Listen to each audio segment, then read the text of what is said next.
Good morning. Good morning. It's that day of the week we call Saturday here in the United States. And of course, we're live. We're hot. Well, actually, we're cool today. It's not too bad right now. Temperature is about 22, 23 degrees right now. It's not bad. It's going to be a good day overall to do some fun stuff. Like take a bath, wash socks, or in this case, wash underwears. But still, it's a good day to do it. It's not too hot, and that's what we're gonna do today. Of course, as we all know, the weather in the West is not any cooler, unfortunately. So, yeah, it's not cooler on the West Coast. Sorry, guys. I know. I wish it would. Wish the heat would just disappear. Make like a tree and leave. Yeah. Well, unfortunately, that's not what's gonna happen. But yes, the weather is civil for my area, so we're gonna be having some good times, great fun. It's Saturday morning. I don't know what else is on here right now. I know I'm modulating. I see that. So I was watching some videos yesterday. And I had a question about what is the SCP Foundation.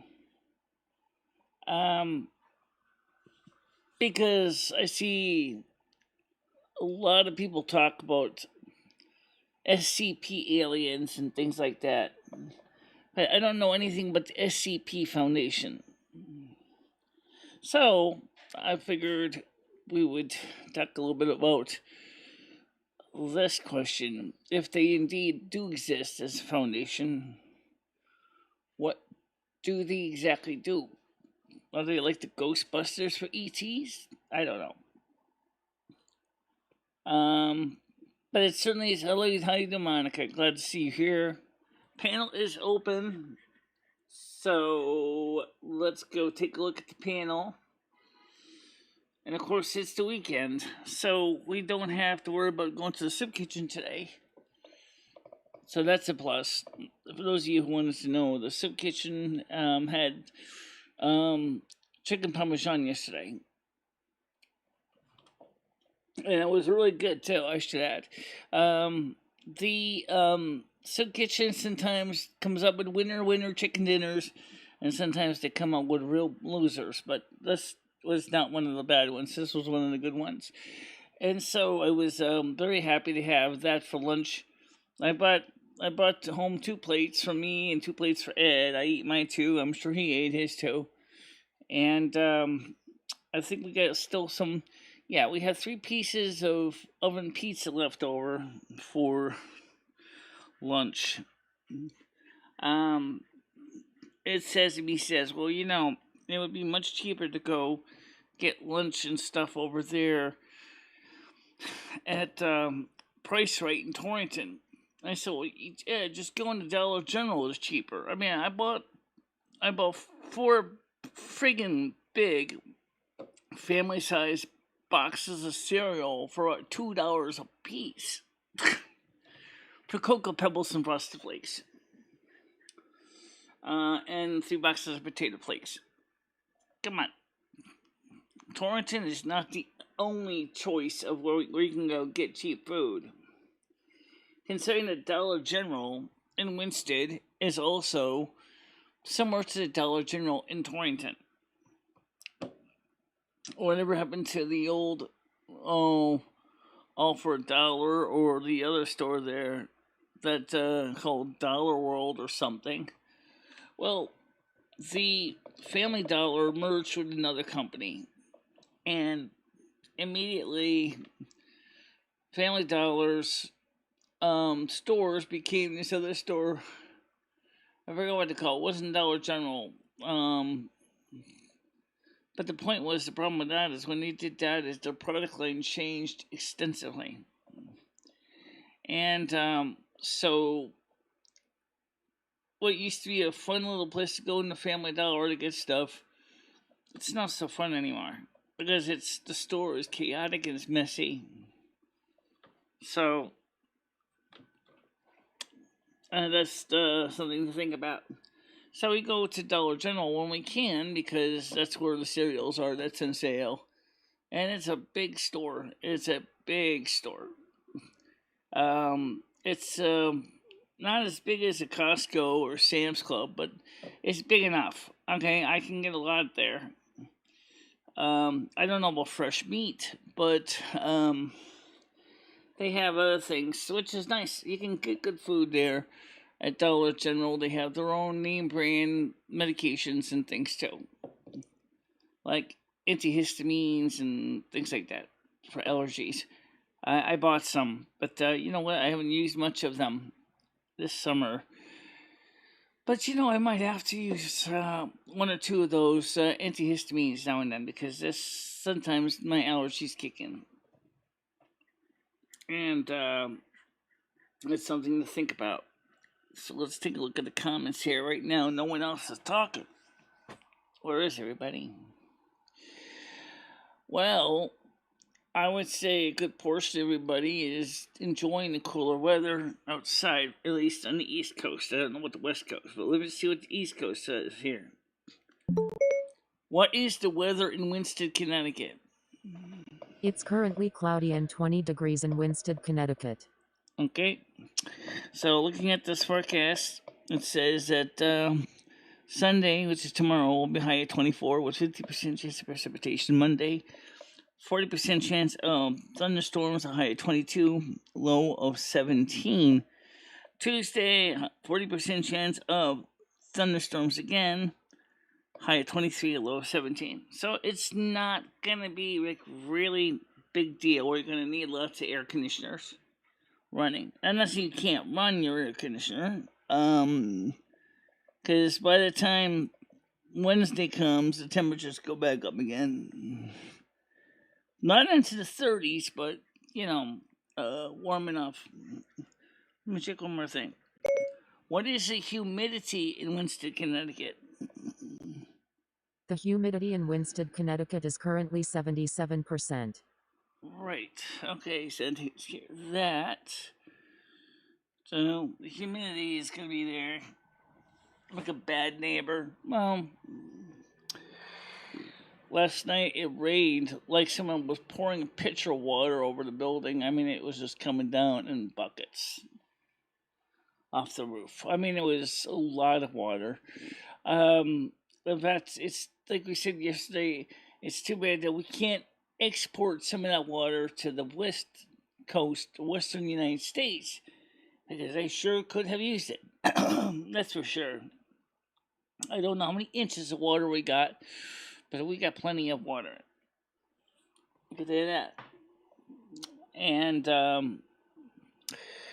so I came up with a story idea on the NASQ support group that is related to what we were talking about, that railroad. And I think it'll be interesting to see when it's finished how that's going to work. But I mean, we'll see if I can get that written today. I'm having trouble gassing up my van. I think something's wrong with Chevron's gas pump. Oh, okay. Yeah. I don't know anything about gas pumps.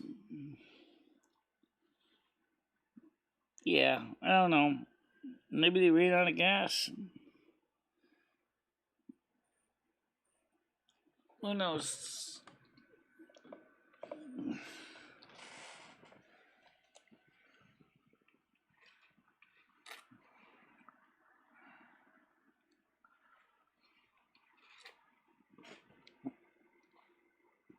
Yeah, well, a few times I've had to buy gas in jerry cans for generators and things.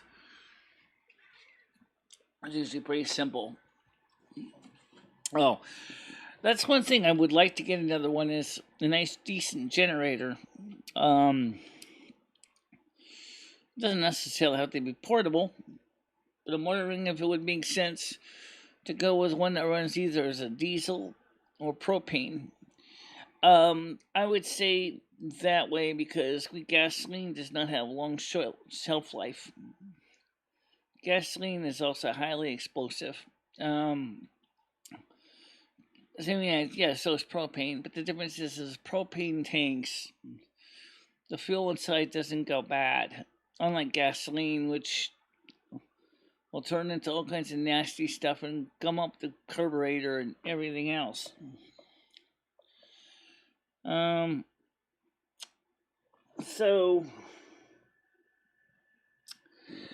So anyway, like I said, I came up with a story last night to go with which kind of ties it in with the Silvermoon radio and what I've been thinking about in yesterday's morning about railroad. Yeah. So, the thing is that the idea of a railroad through Silvermoon could actually be an advantage. Think of it for a second. You work with President Pro Tem Kamala Harris, right? Because I don't think Joe Biden would actually physically be around at the time of this. She would probably be more than willing to see if the people of Silvermoon are willing to put money towards it too, and they put money towards it to build this railroad across galactic lines. We've already seen that they did that with Kirian, Bastion, Outland, and other places, so why not? Alright? Because theoretically it's a longer distance. And of course, if some of the remaining humans get the ability to make portals, they might be able to do that and train other people how to make portals. So the idea is you can make a portal between the United States and Silvermoon City through Ghostlands and Eversong Woods. Go up the Dead Scar. Put your railroad lines right on the Dead Scar. And then, of course, that means that land can be reclaimed and used for something more feasible than just as an eyesore. And perhaps there may be some way to revitalize some of the structures along the Dead Scar as well.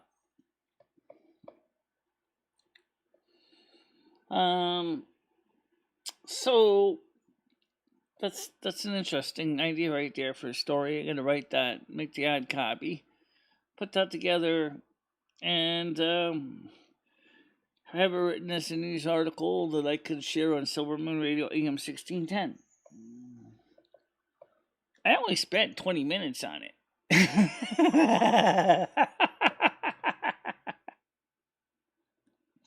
I only spent 20 minutes on the idea.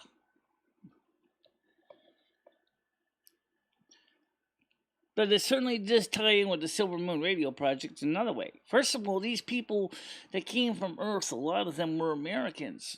Okay? And so they had all this infrastructure on their ship. Radio, TV, videotape, all that. And so, obviously, some of them obviously had the ability to learn how to do mage work.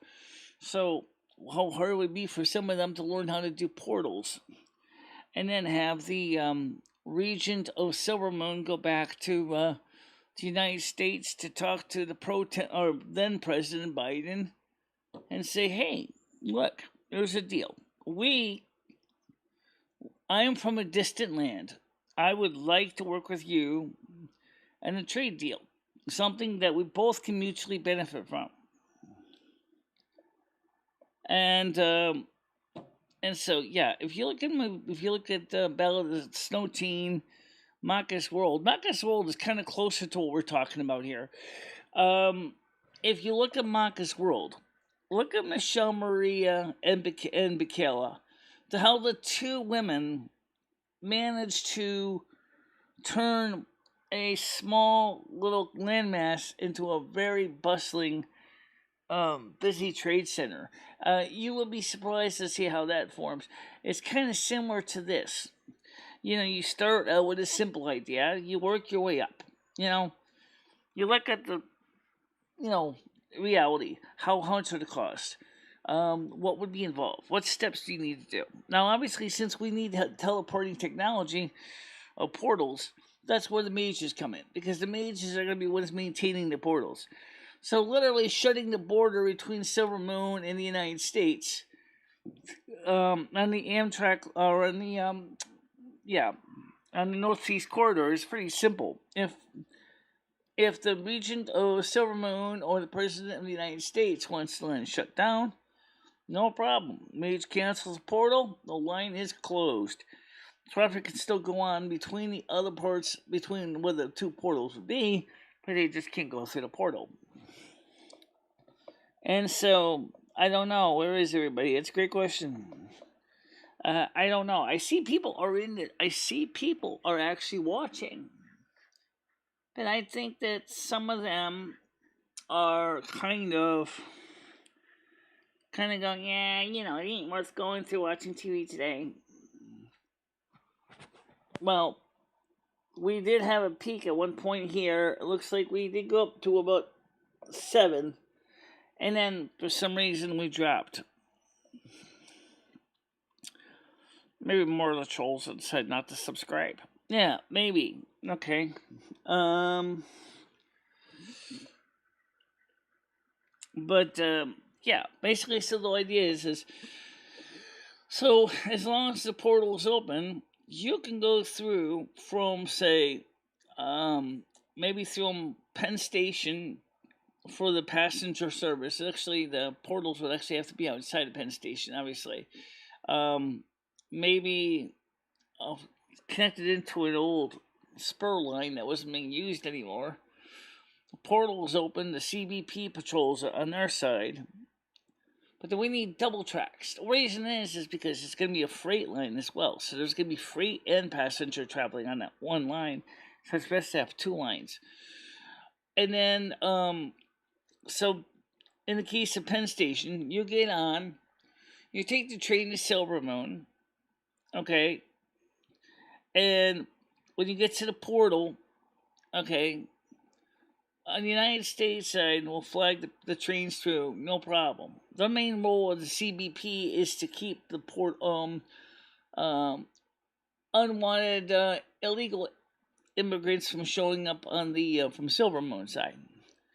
Once you get through the portal, the rangers will also pretty much just let you through, but you will have to show papers. Make sure that you are not an illegal trying to stick into Silvermoon, okay? Their job is to keep the scourge from showing up at either end of the portal. I am. And then, so that when if a scourge comes through on the American side, the CBP will capture it and give it to the SCP, which will look at the scourge and see if they can find a way to prevent any more scourge from showing up.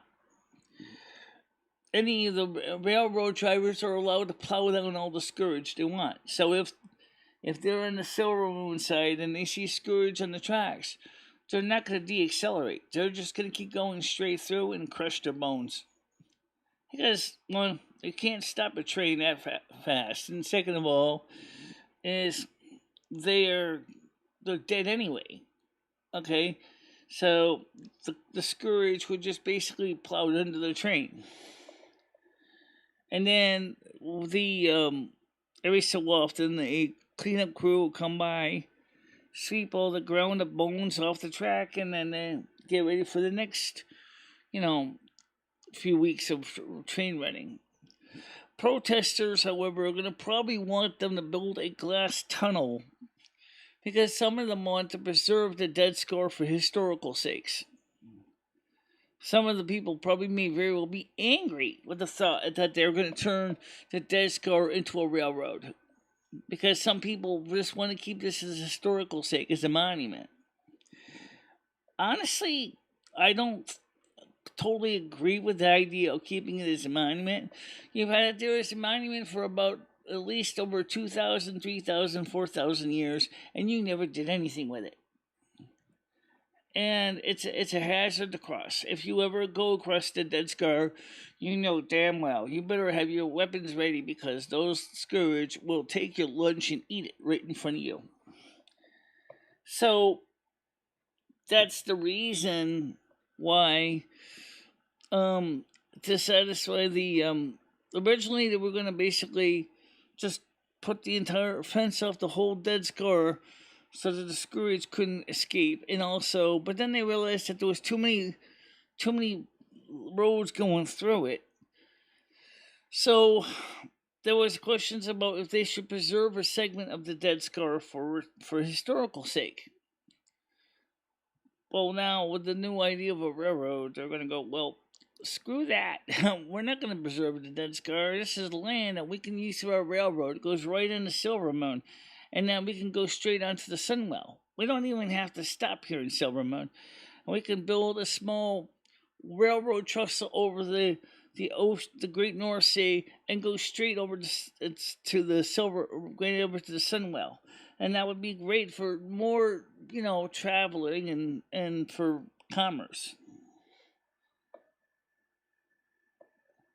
What's the monument for? That's a great question. The monument is, or should I say, a testament to the fact that the Arathis sacked Silvermoon with the help of the Scourge back when he was king of Stormwind. He was a really nice guy. Okay, he also sacked over oh my god, what's in that area? It was another city. That was one of the raids with him in Sukhumi time. But anyway, the thing was, this guy was a monster. Okay, he, in the case of the city we're talking about, there was this Scourge had created this formula to turn everybody into Scourge, and so they did. Everybody was turned into zombies, basically. Realizing because of the contaminated wheat that was poisoned by this evil person. So because they didn't know anything. It kind of reminds me about the current plague we got, the current pandemic. Instead of going out there and say, well, let's work for a vaccine, he said, I don't think we can come up with a vaccine or anything in time. We're just going to have to kill the whole city. And that's what he did. He went in there and he killed everybody in that city. And they all became known as the Forsaken because they were all originally were now zombie remains of the human beings that used to live there. Really sad story how the Forsaken came to be. So the Horde don't like the Forsaken. The Alliance don't like the Forsaken. But the Horde is a learner willing to take the Forsaken in as bedfellows. But unfortunately, the Forsaken are just not liked by nobody. Okay. And you listen to the one man's voice that says, we are Forsaken. Yeah, he's saying this, yes, I have AIDS. Yes, I'm an AIDS carrier. Yes, I carry the bubonic plague. Yes, I am basically a dirty old, grubby old guy that basically is nothing but rotting flesh and bone. Yuck.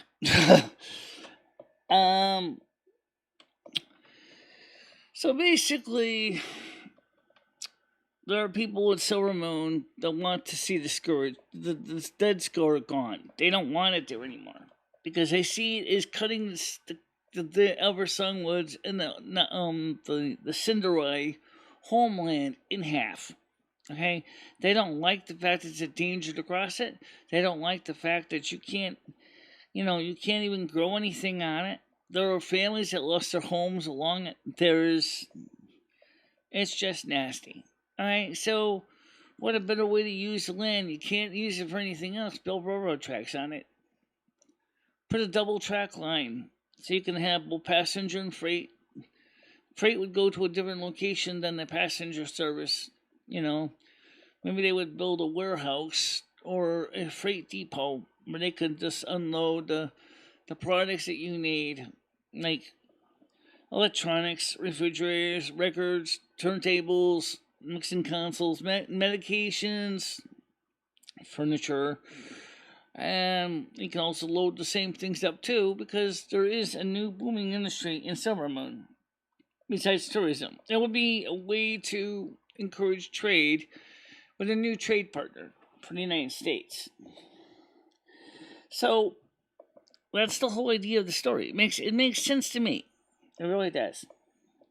Because it takes use advantage of land that Erithus destroyed the value of anything else. You can't build on it because it's all contaminated with nasty spirits. But maybe through something like the SCP Foundation, you can actually and of course we do know that the Scourge are working on it. I mean the Forsaken are trying to help clean the land up too, because they're a little more familiar with what happened. But they want to just clean that line up, and some of them want to turn it back into a park, like a memorial, like Gettysburg. Place where people remember the bad times that happened in the Civil War. But it was also a time when President Abraham Lincoln actually did the Gettysburg Address, which we all know about. Fourscore and 7 years ago, our forefathers brought upon this great nation. Yeah. Anyway, so basically, it'll be interesting to see how that would work.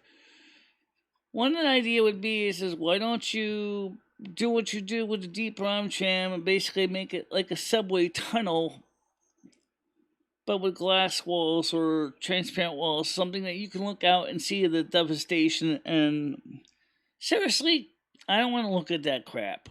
I walked the Dead Scar. It's not fun to walk at. It's not even fun to look at.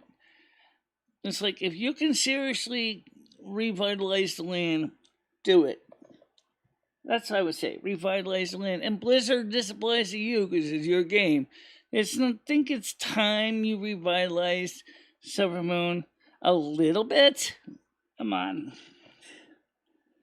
Are you saying that the Blood Elves are that lazy that they can't even bother fix up their own land? Yeah, it's a strange story.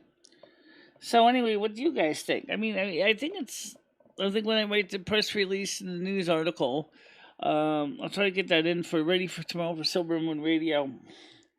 I think in real life, if that really happened, I think that would be a major accomplishment. Combining science and sorcery, because you need the mages to make the portals that it's going to go through.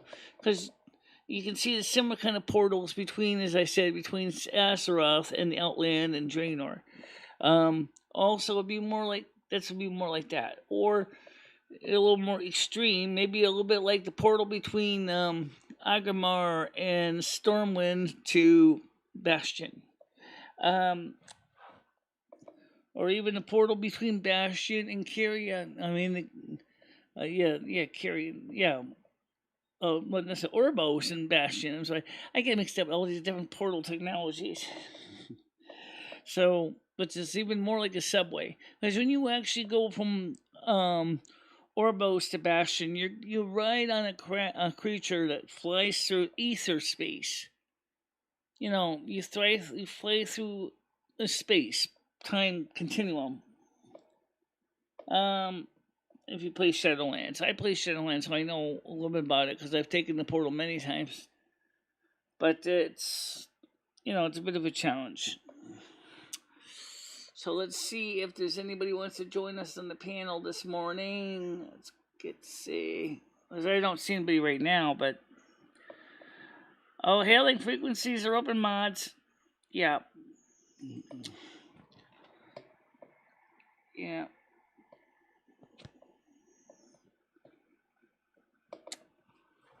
So that's my idea. And this is the kind of story that you will never see as part of the official World of Warcraft genre. No matter what you do. It's just not going to be there. Christy Golden isn't going to write it. It would be interesting if somebody was, because I've heard that Blizzard is thinking about making it more of a licensed franchise where you can actually write stories for World of Warcraft, just like you do with Star Trek. through Paramount Books or Pocketbooks. You know, let's talk about the reality. If that happened, how would that change our world? I mean, the United States, because I'm thinking about it, it would be connected to the United States. Well, what if a competing country, say China, decided they wanted to do the same thing and build a portal to Stormwind?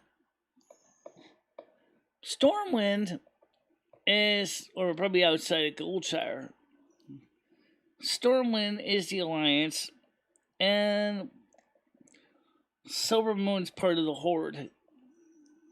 I mean, you really think about it. It wouldn't be so much a battle of Azeroth anymore. It would be the battle of good versus evil. Or what we perceive as good and what we perceive as evil. And what do you mean you were there? Oh, okay. I'll leave it at that.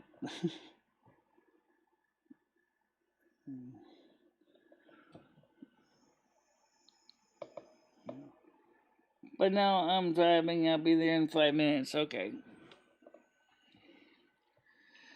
Yeah, so what about the rest of the people? I mean, there must be more than Monica here. Where's the rest of everybody else?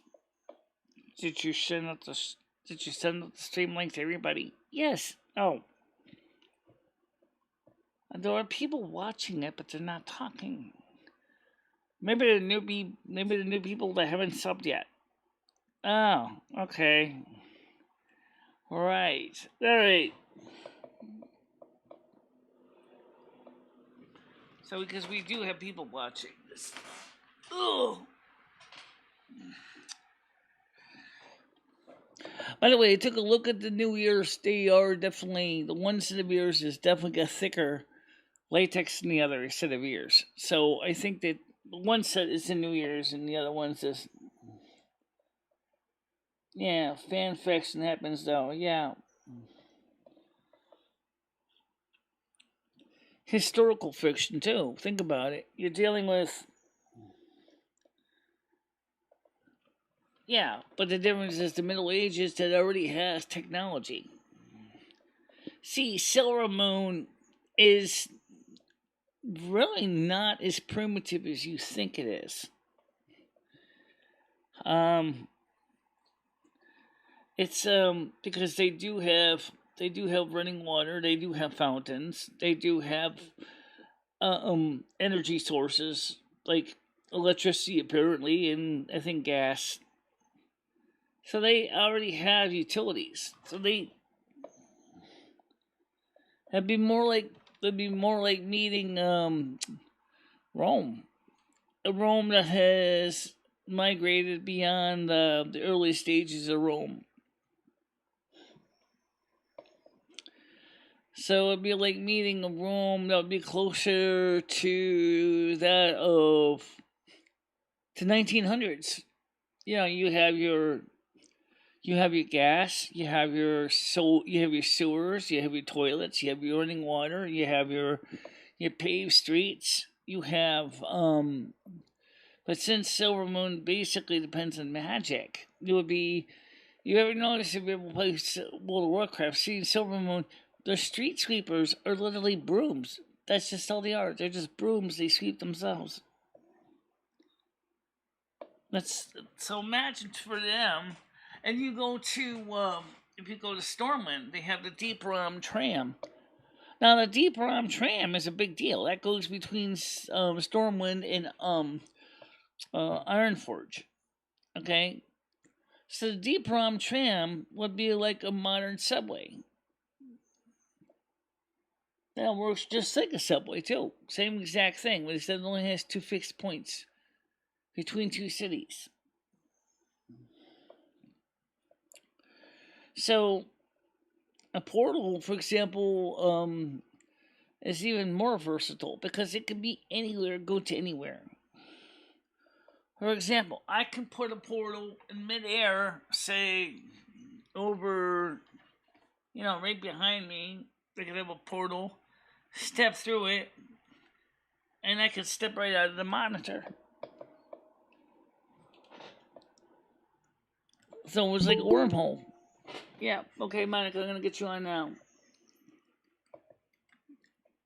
Good morning. How you doing? Good morning. How are you? I'm doing great. Sorry, I don't know what's going on with everybody today. Well, I don't know I where know everybody Shar. else is, but I'm fine. Limmy's fine. Ed's sleeping. Good, good. I think that out on the wire and them maybe we're up late last night. I know that Charlotte and Andrew haven't been feeling so great. I So know. that accounts for four of us. But I'm gonna start pimping you out more. But we got to start getting some topics, good ones that are gonna bring people in. No drama, but we can have like joke day, maybe. I don't know. I was gonna ask you or have you finish talking about the technology that you know about that I don't know about that they have in World of Warcraft that could defeat Americans military. Um, there's any technology in the World of Warcraft that could defeat American military? Yeah, Sure. I mean, Shadow yeah. Priests can do Mind Flay. Mind Flay, for Mm-hmm. example, would turn all the military soldiers that they pointed their abilities at into jello. They'll turn all the Oh, okay. brains So into mud, you know. Then there's magic also versus projectiles. the ability for rogues to poison people, and there's mages such as a fire and frost mage can throw some serious damage at our military. Um, And those spells like the mind flay spell, that's a mass area effect type spell. yes, there is a variation of that that's mass. I've got it. I've got the ability. My Shadow Priest has the ability to use it as a mass spell. So it would be magic versus basically projectile weaponry. Right. Right. Exactly. So And of unless our course, projectile weapons hit and you plenty of Shadow first, Priests have gone up against projectile weaponry from the hunters, and still, right? Shadow Priest has defeated them every time because they, you know, the projectile weapons don't do the kind of damage that a Shadow Priest can do, and they're really, really dedicated to the craft. They can really seriously destroy. Even a Holy Priest can just cause damage to projectile weaponry.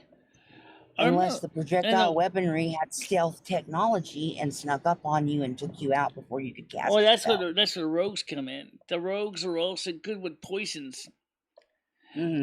So See, how would the ropes get us with poison? so the rogues could, poison the water, the food, the drink. Of course, they're stealthy. That's their nature. Okay. Right, Okay, they sneak into things in right, EverQuest. kind They of are like a ninja. sneaky. They also have the Yeah, ability to fight they too. move. So They move yeah, in shadows, these and they would can be pick really locks. scary. These would be really scary for the U.S. military because of one reason that they're not trained to deal with that. Right. You know, I mean, because they're trained to deal with enemies. Now, of course, we know our enemies are using cyber technology and causing great damage. And our military is just starting to kind of get into that and aware of how that can be weaponized. Right. Now, could you imagine if a Shadow Priest comes up who is for the enemy faction, decides to basically turn all your soldiers' minds into pudding? Yeah. Yeah. Unless we had stealth technology to sneak I up mean, on if you I and was take a you out. commander, I would be terrified. Because, I mean, get 5 or 6 Shadow Priests in one room together, and they would just basically clean the whole room. And how would you stop us from dropping nuclear bombs on Silvermoon City? Because they also have the ability to do protection. They also have the ability to do shields, too. Okay, and the shields can withstand a hydrogen bomb? I don't think we've ever tried it against a hydrogen bomb, but there are nuclear weapons in World of Warcraft. Okay. Oh, there are. And there's probably there's probably excellent superior weapon projectiles that some of the hunter classes and like the beast lord classes have. Yeah, I mean, the Hunter's got some really serious semi automatic AK 47 equivalents. Okay. I'm not kidding you. And no, I They believe it. spray That's why bullets. I just figured if we're going to talk about it, let's talk about it. And maybe it'll, Yeah. if anybody's listening that's interested, maybe they'll start talking about it.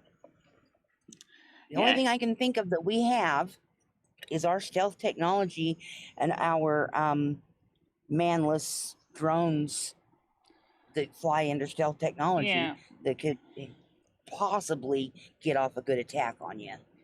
Well, I mean, like I said, I don't know about drones. I don't think I've seen too many drones in World of Warcraft. But they certainly do No, have stealth technology. I can tell you that. Well, yeah, especially like your rogue Especially the classes. rogues. Now, Yeah. now in EverQuest, our rogue classes, they can uh pick locks too. Yeah, they can. Our rogues Can can yours? also. Okay. And well, let's put it this way: when it comes to the closest thing that the Blood Elves have dealt with, they've certainly dealt with the equivalent of a fallout of a nuke. It's called the Dead Scar. It's called the Dead Scar. Okay. Yeah, that's pretty much like a nuclear. Well, it wasn't nuclear, but there was a biological contagion that basically tore up the whole Destroyed land. everything. Pretty much done the whole strip. And that would be the other thing that would probably hurt us both is our viruses and bacterias would be foreign to you and yours would be foreign to us and we could infect, cross-contaminate, and You infect realize that each other. Cortez, for example, when he came over to the Aztecs, decimated so many of them because of that reason alone. Yeah, just the common cold. The common cold knocked them flat out, killed dozens. Yep. So yeah, I would suspect that one of the things that they would need to do is have some kind of a sanitation routine within the teleport portal to keep the nasty germs from either side from showing up. Okay. Along with the way to keep the scourge from invading the America. Mm-hmm. That'd be scary. If you ever see the scourge invading America railroads, I'm not 100% pouring out of that with portal by the thousands. What is the scourge? What is the scourge? They're like zombies of zombies. Oh, okay. They're evil. undead. They're evil zombies of zombies that died. They are just mean. Oh. They don't have any special powers, but they're just basically aggressive and they're mean and they're. And can they be killed? Yeah, they can be killed. That's one of the missions you will do in the Dead Scar is killing them.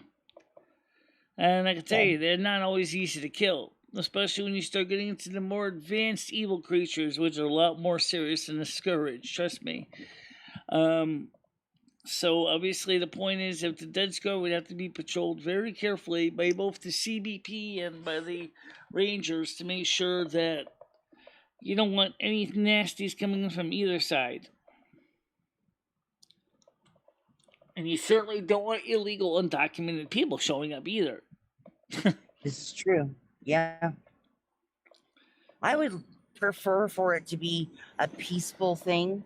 Right, I would too. Like the way you're talking about it, where we work together to build a bridge or a railroad or a portal that's like a railroad, It's a railroad. It's a railroad, but it's the portal that can say acts as a bridge. The portal acts as a bridge between two dimension or two different places. So you can think of the portal as a big tunnel.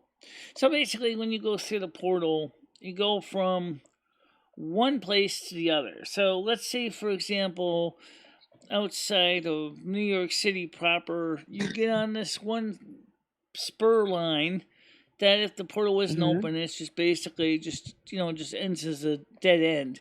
And when the portal's open, the trains can go in and out of it because the portal facilitates travel.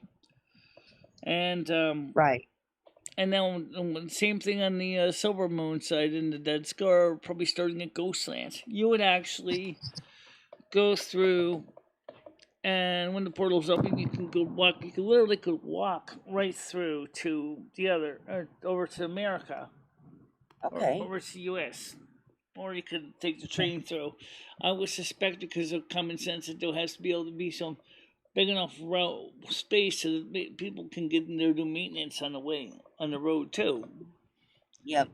Because that wear and tear, weather, probably going through a space-time continuum hole, a wormhole, might take its toll on the bridge and stuff.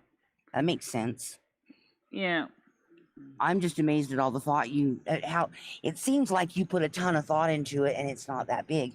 I Oh, wonder how these people get permission to write fan fiction, because you should write fan fiction for World of Warcraft. right. You have a better understanding of World of Warcraft, the world, the races, the classes, you know what I mean, than I do EverQuest, and I play it longer than you played World of Warcraft. You know what I mean? Yeah, I don't mind doing fan fiction. That doesn't bother me.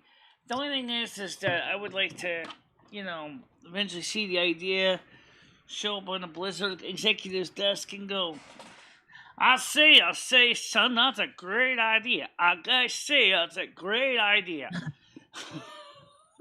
That's your impression of Foghorn Leghorn, isn't it? Yep. Foghorn Leghorn.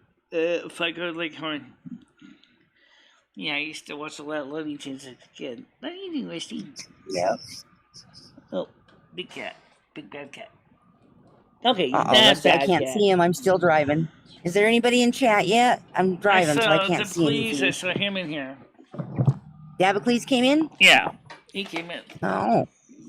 Hi, Dabocles. Thanks for stopping in and saying hi. And, of course, I got cat hair all over me now. Oh. Of course. By the way, I'm going to be taking a bath after the show because it's Saturday. Yeah. Yeah. Follow from a nuke, though, yeah. He says hello to you. I like Dabocles a lot. I have a lot of fun with him in Discord. I wish more people would join our Discord. The general chat is just fun. For Silvermoon Radio, I'm going to write the news story.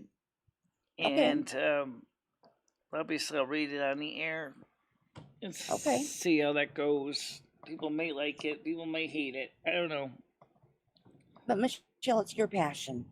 Yeah. And whenever you share your passion with me, I like it. That's because I'm your friend. Right. And so anybody that listens that considers you a friend will enjoy it as well. I'm sure Stoner likes it too, and so would Dank. I think they will both like it. I think they both play World of Warcraft, don't they? Yeah. Or have played it or something. Yeah, Dank has played it. Yeah, Dank has played it. I believe Stoner has played it too. A lot of people played it. I didn't. Yes. It's just so much different from EverQuest. I never got past like level 12. And what, level 12 on EverQuest? No, World of Warcraft. You only got to level 12? Yeah, when I played it before, years ago. No, it's pretty fun. At least when you die, you don't totally have to start over from the last place you set your spirit mark or whatever you call that thing.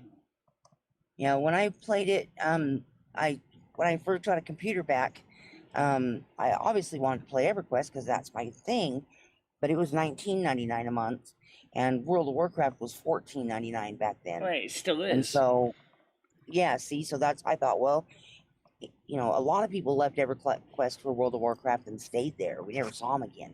We lost guilds full of people to World of Warcraft. So I thought, well, it's probably really fun. Let me give it a try and see. I didn't like it. I felt lost. I couldn't figure out what to do next. There was no guide. There was where the maps were hard to read.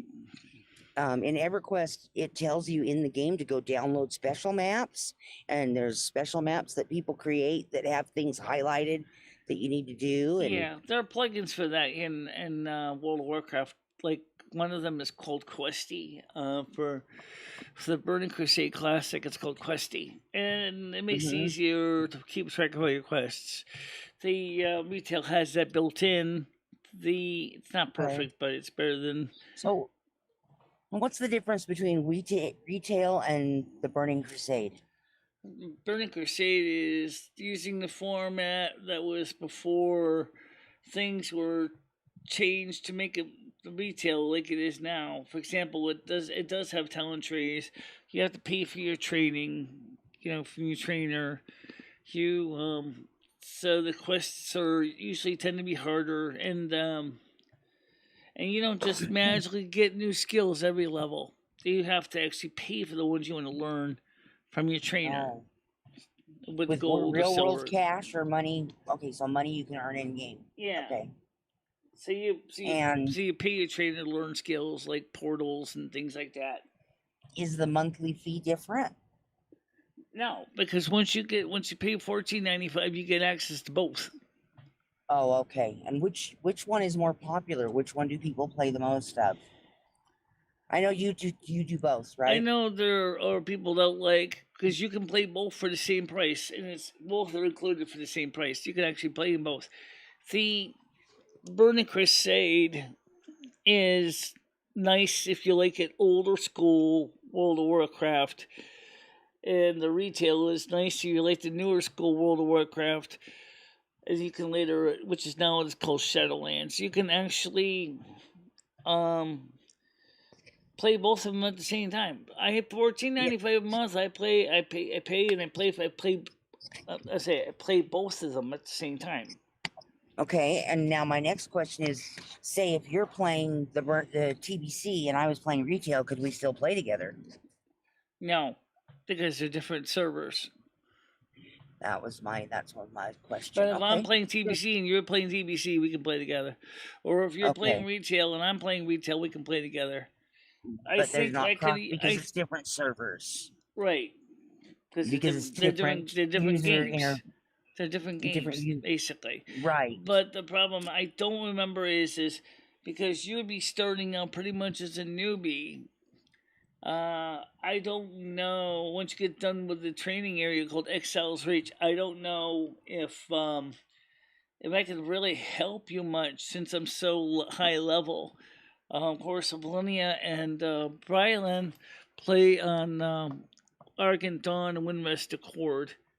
Probably can help you out because they're Michele's too high level to power level me. Yeah. I mean, But yeah, she could because Michele's level 53. Okay. I just hate to walk away from EverQuest with my level 85 enchanter. You see what I'm saying? She's 85. Right. She's a goddess. Yeah. I guess I'll have to make it. I'll have to see if I can, and it's free. EverQuest that I play right now is free, but I haven't played it in a while, so I'm still gonna try it when I get my computer back, which will be next weekend for sure. Well, once you decide to go and pay for your subscription, you can actually send out friend requests. So okay, and then that's the key. If you can send out friend requests, then I could theoretically join you. Okay. Okay, I mean, come on, you can't give everything away for free, can you? No, absolutely not. Because I mean, we're gonna give you up to level 20 to play for free. You go through Excel's Reach, and basically, you learn the ropes. Learn the ropes, learn the basics that will help me. And then by the time level 20 comes, it's time the little little nagger comes at time to register. It's not that bad. $14.95 if you can spare the money. It's a month, and you can also then play TBC Classic too, because TBC Classic comes with the same $14.95. So I can even play with you in TBC Classic as well. Okay. And I know some people will say it's like the talk about things like cash shops. Now, I think you've probably seen this at EverQuest, where some people will actually pay for a level boost. Yeah, I don't know for sure if they do that. They used to do it illegally in EverQuest. It's against the EULA. That's why. But you can have the highest level. Like if you came and played EverQuest, me and my enchanter or my cleric, which would probably be better because I can res you on the spot, could come power level you anywhere you went. Well, it's totally illegal in World of Warcraft. You can actually upgrade your level because all you would do is pay Blizzard real money, and then you could become like a higher level. If you're impatient, I always thought that was kind of cheating. It's like, well, we don't want to do that for. It's like cutting away half the game. I cheat legally. So, like in EverQuest, we have a character called the Shaman, who's like an Indian type healer, Native American type healer type person. And they make potions. They make potions like skin spikes, So whatever hits you gets damaged from hitting you. Potions that heal you, potions that can make you invisible, potions that can make you fast, stronger. And I'll buy those. That's legal cheating. Yeah, by the way, we also have the Tauren, which have shamans as well. Oh, okay. Okay. If you don't mind playing a big giant cow. No, because that's exactly what they are, the cows. They're big giant walking cows. In EverQuest, they're class-based too. They're barbarians, they're cats. I can't remember what the name of the cats are. And Ixar, which are lizards. Yeah. Well, you know what happened was with me with Elder Scrolls Online. I think I told you this story. I did tell it in the chat group because I know I was talking to Stoner about it. On ESO, because I couldn't tell what some of the stuff on the map because some of the stuff on the map confuses me. I went after a storekeeper, right? And I nearly killed him, but then the guards took me down. Now I'm a wanted woman in that city, so now if I show up, they're going to go out there and try to kill me repeatedly. I remember you saying that. Gee, I was like, that was a mistake, guys. How can I clear my name? Well, you can't. So just got to keep running away from the law. Yeah. I don't know. I don't like I don't like Elder Scrolls Online that much. It's too.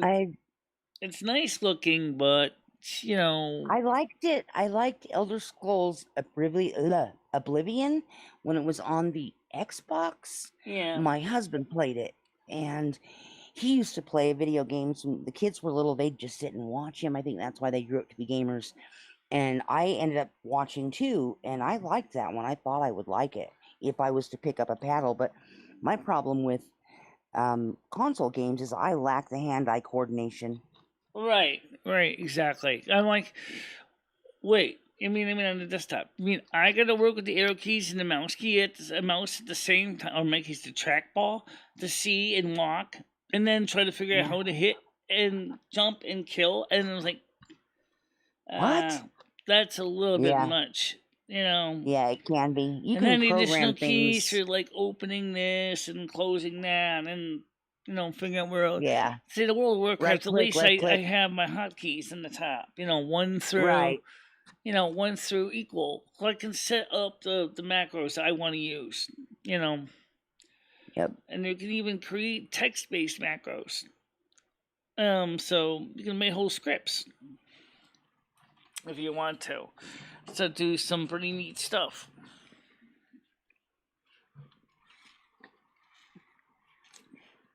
I never did get into scripting language, though. I'm back home now, so I can watch the chat if somebody does come in, so I can help you interact with them.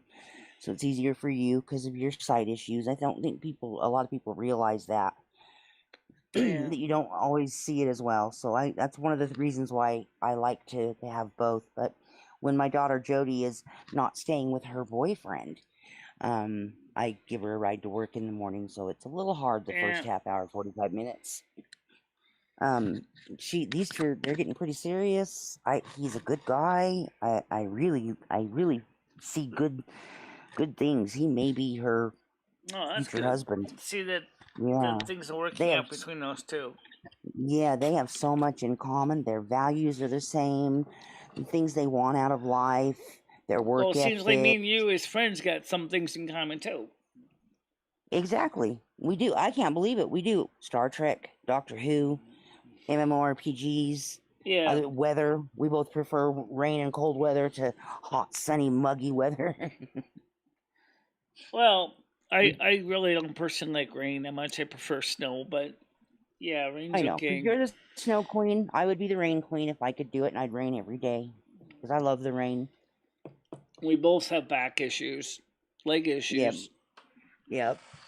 I have. Oh my gosh, this is so sad. I have edema in my legs, which means there's water in my legs constantly, and if I get a scratch or something, if I don't hurry up and treat it properly and keep it covered up and keep it bound and keep the pressure on to keep the water from joining my legs again, it gets bigger and bigger.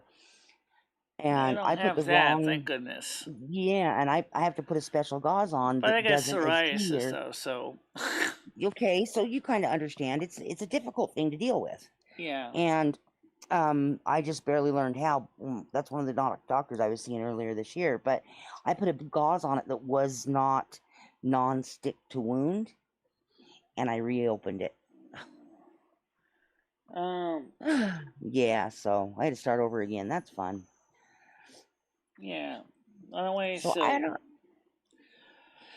And like I said, I mean, as far as World of Warcraft goes, I mean, sure, it's an older MMORPG, but I still think it could really seriously, if Blizzard would just wake up and realize that they could really have expanded it in a new way. Stop trying to use the same old special sauce that you've been using for the past 20 years and call it a new flavor, okay? Just call it what it is. Come up with something that's totally off the books. I thought Shadowlands was going to be it. Nope, Shadowlands wasn't it. Shadowlands was basically the same old crap. So what do you mean by the same old crap? That's the same thing. Same quests, basically. New faces on them. Same enemies. Same. Not a new zone. Not a new zones. new Some new creatures, but really that's the same thing. You gotta beat this one up, and then you gotta do this quest for somebody, and they're just different because now you're gonna deal with a place that, first of all, has no, like. It's got some really nasty drop offs. So if you ever follow Bastion, for example, Bastion is in the middle of space. It's a floating continent. One false move and you will literally fall to hell. Literally fall to hell. It is. Oh wow! It's like being in heaven and walking off the edge of a cloud. Whoops! I almost did that once. We have in EverQuest. You know how you were talking about in one place you're a wanted woman. I can't go to my home city on my enchanter because I accidentally killed somebody from the home city. I didn't realize I shouldn't have killed. Right. So I have the same problem. But this is what happens to me when I go there, as I'm zoning in. All of a sudden, it'll just go black, and I'll be returned to my corpse. Yeah. I can't even try to fight it off. So I just have to stay out of there. Well, in my case, the minute I get there, the guards see me, all of a sudden the guards just take me down. Bam. Elder Scrolls Online's Most Wanted. I mean, they don't even give you a trial. Because it would be interesting if you had that option, because I wonder what it would say in my defense. Oh, I didn't realize I was killing the wrong guy. It doesn't help any that I keep going after the same guy over and over again either. Yeah. Because, I mean, first of all, there is a clue. I didn't even look for the clue. The clue is in the map, is you got to look for things that are red. Oh, okay. I was looking at the map, and I saw guys that were white. I thought one of them was red, and it wasn't. And I just went after the guy, pounded an inch to an inch of his life. He recovered, but obviously that wasn't good enough for the guards. So, oh well. Just a very interesting situation. Oh yeah. I'm gonna see if I can trigger Nightbot with that message. I said, if you're watching, please I wonder if that's put a ever like. happened with the real world criminals or wanted people. Like, it was an accident, officer. I didn't mean to kill the guy. I thought it was somebody else. Yeah, but if it was like the real world, you'd have a fighting chance because you could go to court, etc., so on. Yeah. What's going on here? So one question that comes up: there's a couple of I see a couple of rogues from the Alliance side are showing up in Silvermoon, and they're like deep red, and they're like, and I look at the level, they're like level 65, and I'm like level 53, and I'm like, no, I'm not going against these guys. when you click on them red, we call that when you right click on them, we call it considering, and it'll say this enemy looks at you menacingly, he will wipe the floor with you. I don't think we have that where it tells you that they're menacingly looking at you or anything, but they might. I never checked. I'll definitely But we can check look at the because I nameplates in the game. We can see if they're friend or foe. Usually, okay. when I see anybody that's usually red, like I say, if it's red, it's dead for one lower price. Yeah, well, when you see he's a level 65 and you're a level 53, yeah, I'm sorry, but it's one red I'm not going to go up against. And then he becomes deep blood red purple, and it's like, I'm not going there. Oh no, yeah. That's a Not unless I suicide want to mission. die. That's a suicide mission. Now let me ask you another question about the World of Warcraft thing, since nobody's gonna participate in the chat and that's what you like to talk about, let's just talk about it. Right. Mounts. Do you earn them in quests? Can you capture them and tame them, or do you have to purchase them in the trader's post? I Or think from a hunters stable? can tame them, but everybody else usually buys their mount. Okay, so you have to pay gold for Right. them. Yeah, and you gotta Okay, pay for same with the driving lessons too. same with EverQuest. Yeah. You have to pay. You don't need driving lessons because they just run underneath you. The advantage to a mount in EverQuest is not just if you buy an expensive one, you can run faster, but casters can cast while they're sitting on the mount, and so since they're sitting, they're still regenerating mana. Okay, yeah. When you're still sitting on the mountain, you're not Is- casting spells. Yeah, you can regenerate mana. Does that happen for you But guys? you can't conjure things though while you're running them out. Oh, see, we can. I don't think you can. Maybe there's a way to change that. I don't know. I never really tried it. Does Bikella have a mount? Michele has a mount. She has 4 of them. She has a a fast strider, a huck strider. She has a wolf, and she has a dragon rider, which is a flying mount. So she has a flying mount Okay. too. I think I've seen her ride her flying mount. Okay. Yeah. Yeah, her flying mount is the most popular. She has a 4th one, which is like big giant Buick kind of monster. It's huge, and it's like she won that from doing a dungeon.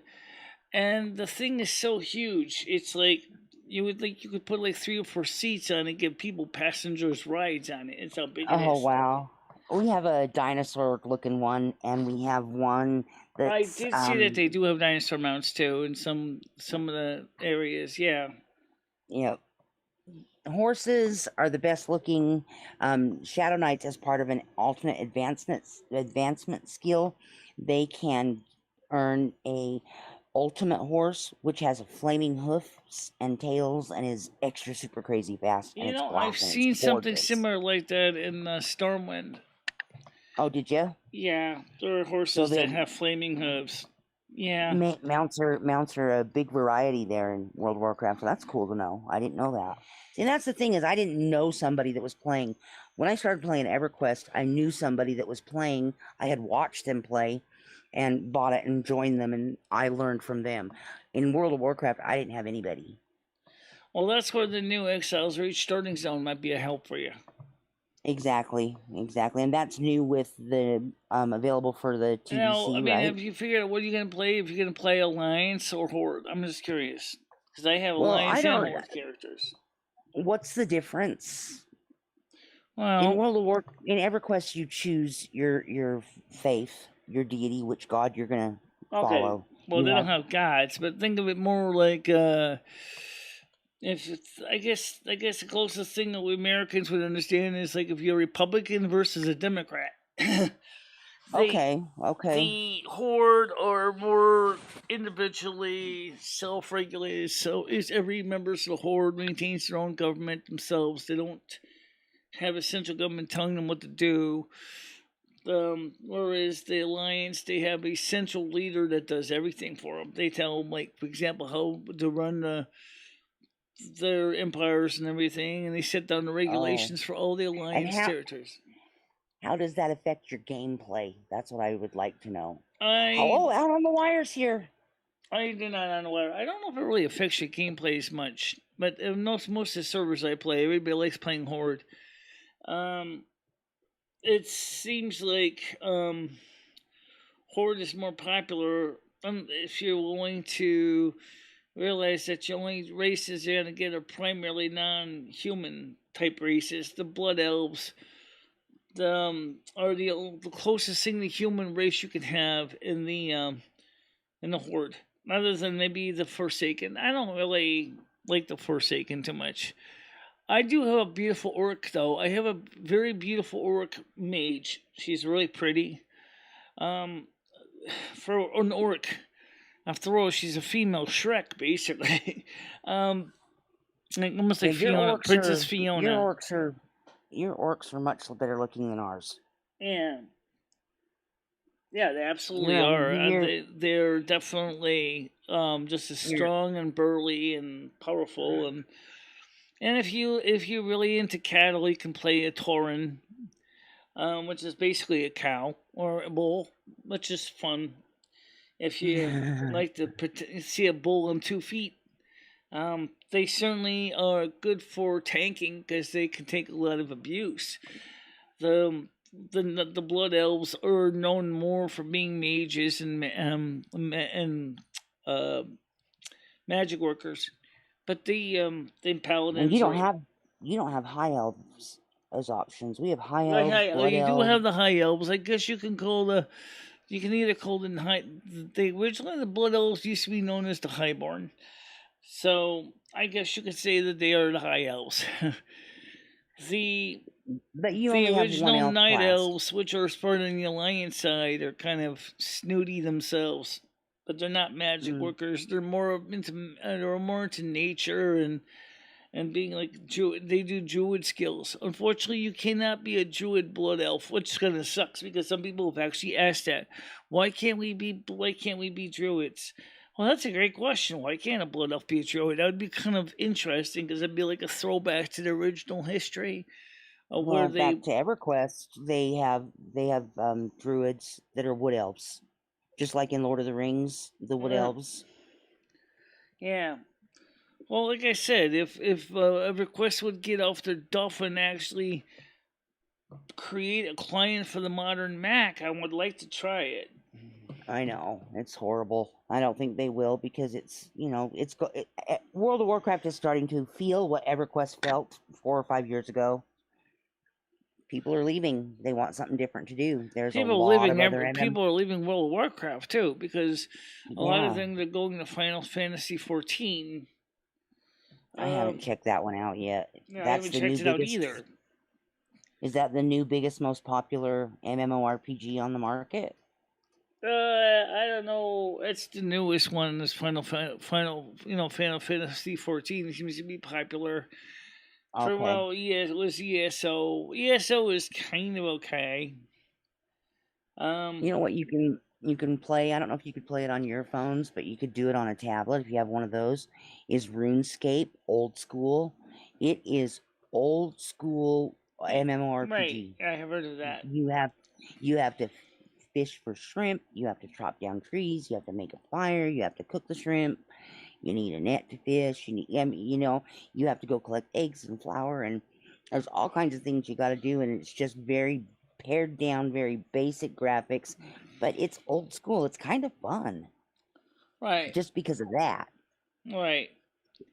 So in other words, it's like survival training, where like when Hmm. you see man versus nature kind of show, right? Yep. Oh, I gotta And get you, water. I gotta get stuff together and make a fire. I gotta get the food. They gotta make shelter. Blah blah blah blah blah. All the steps involved. We're in the world of yep, craft. It's exactly. almost like something that's almost implied. I mean, I bet the game you even have to maybe you have to literally take time to take a restroom break too. Who knows? Yeah. um, everything else like we can. Yeah, Yeah. I don't know why everybody is not here today. But like I said, maybe because in the Northeast it's cooler. Maybe people are It outside. could be. It's cooler today here too. It really is. What's the temperature right I now? Oh, hold on. Let me look. Let me look. Let me look. Let me look. Let's see over here. over here. I need to refresh it because it's not that temperature anymore. Hold on. There we go. It is 57 degrees. It's warmer than that. Nope, it's 57 degrees Celsius. yeah, 57. It's 57 Fahrenheit right now. Oh, Nope, really? sorry. Nope, sorry. It is 71. There we go. I Okay, well, just got it still not updated. bad. It's still a nicer, No, cooler day for you. Same for here. Right now, the yeah, temperature outside is about 21 degrees Celsius, or about 70. yeah, 67 is what it says for you. I added your city to my weather list. Yeah. So So, when you look, but as so far when as you tell people us in that are Celsius, I here, can there look it are up. people that are here. The problem is that they're being more passive and quiet right now. But that's okay. We got 8 people right now. They're actually Yep, listening, but they're not yep, actually there's, talking. yep. I wish they would, because we would change the subject if they'd start talking, huh, Michelle? Yeah. We're not snooty. It's just Michelle and I love MMORPGs, and we know a lot about ours, and so we do talk about them a lot. Yeah. Well, the thing is like I said, I never played Final Fantasy 14 yet, so I do know it is a MMORPG you got to pay for, so it's not free Okay, it's not a free one. I to, wanted to try it. to Some buy of it those free anyway. ones. I don't know if you have to pay a Yeah. monthly subscription for it, And but that's the other thing I don't like about the monthly subscription ones like EverQuest and WoW. When they do come out with a new expansion pack, you have to pay for that too. actually, once you get to that, see, that's just like right now. I'm in TBC Classic. The right now, I'm not even near where the new expansion would start, which is level 60. And Oh, then once okay. level 60 comes, that's when you're gonna be forking out more money to go beyond that. So Yeah. And it's not cheap. It's like $65. no, it's not that expensive, thank God. um, it's like I think $25 to upgrade. So, but yeah, I guess if you include the 1 month subscription in with that, I guess you could say it's $60 because you're already paying the $15 a month, and then you're just gonna pay for the $25 upgrade fee. I paid to because I finally hit the peak on my Michaela was at level 50 because I did the level squish in retail. I actually paid to go into Shadowlands. At that time it was like $34.95 for the basic Shadowlands package, which is fine for what I was doing.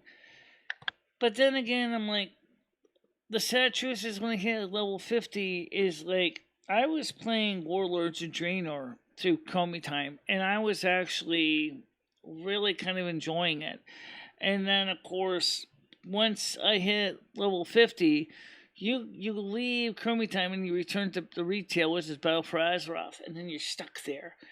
And it's like, oh man, this sucks. I can't go back and finish my Warlords of Draenor. I gotta stay here and play this.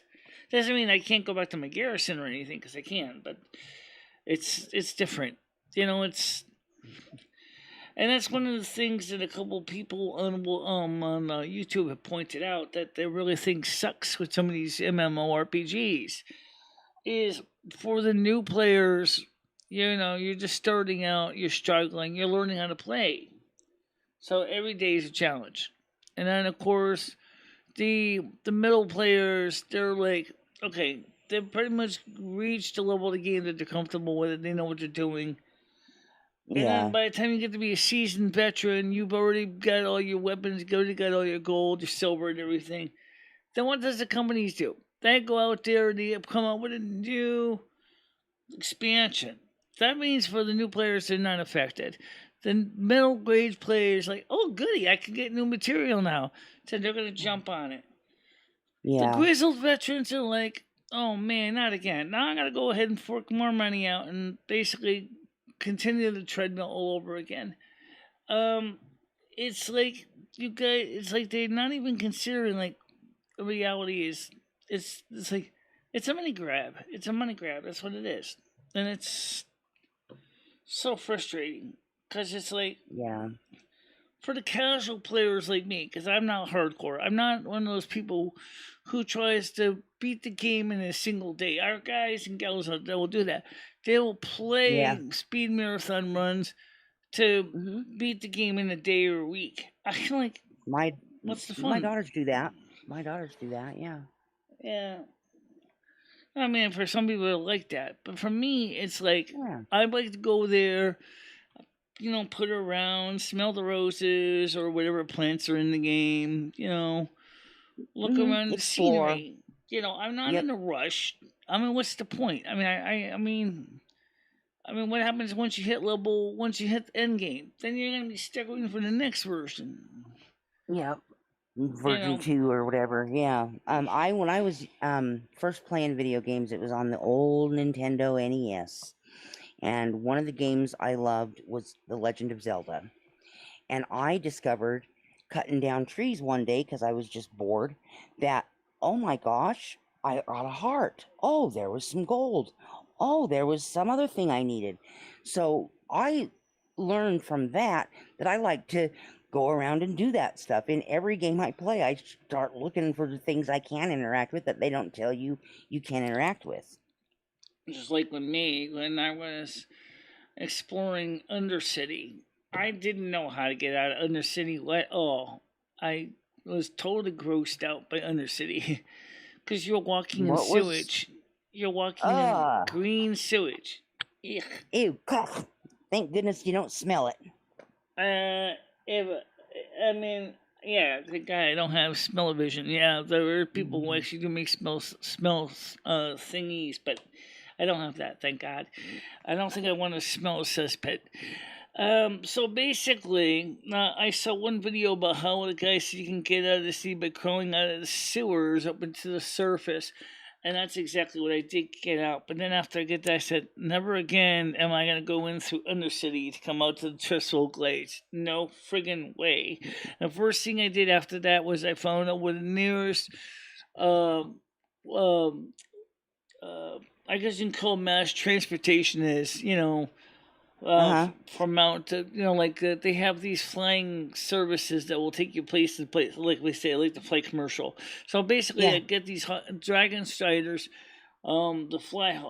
So I would find the nearest trainer and then just get to know the route, and then I would just fly in and out of there from then on. From Oh, Silvermoon okay. to the Yeah. Trestle Glades, which saved me from having to go through that cesspit again, because after I went through that like 3 times in a row, got thoroughly lost and covered in guano, I was like, yeah.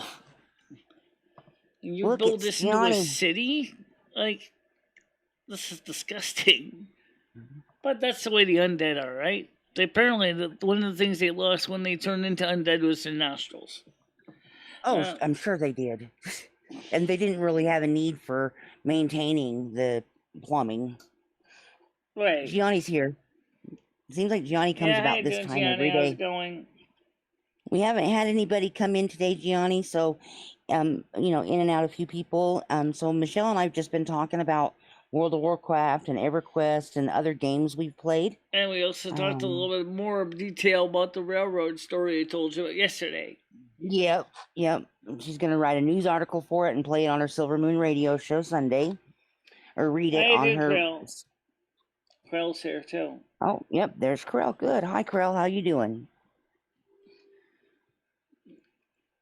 So yeah, I mean, there was I found it kind of scary because in the game because it's a flat screen monitor, depth perception. What depth perception? You ain't got any.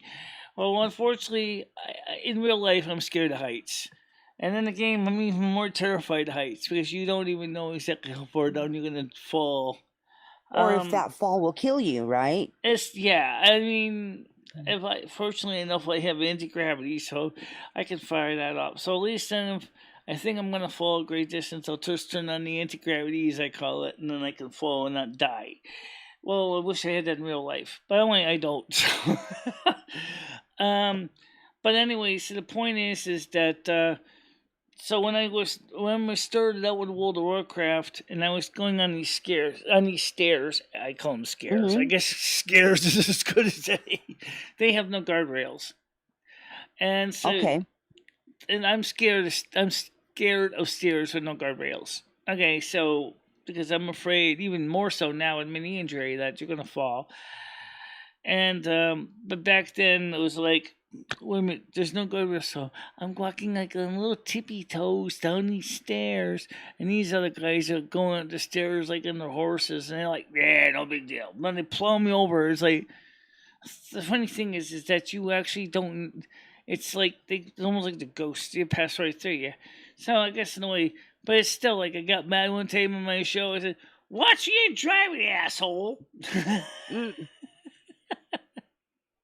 because I was trying to get up to the beach quarters in Stormwind, and this one guy was in a real rush on his mount, and he was flying, and he was driving a motor vehicle.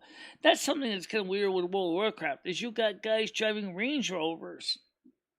And I don't know Oh, why retail even has that, but that's what they got. They got little that's Range Rovers, and hmm. they're plowing everybody over. It's like, yo, you know, Little tanks or trucks?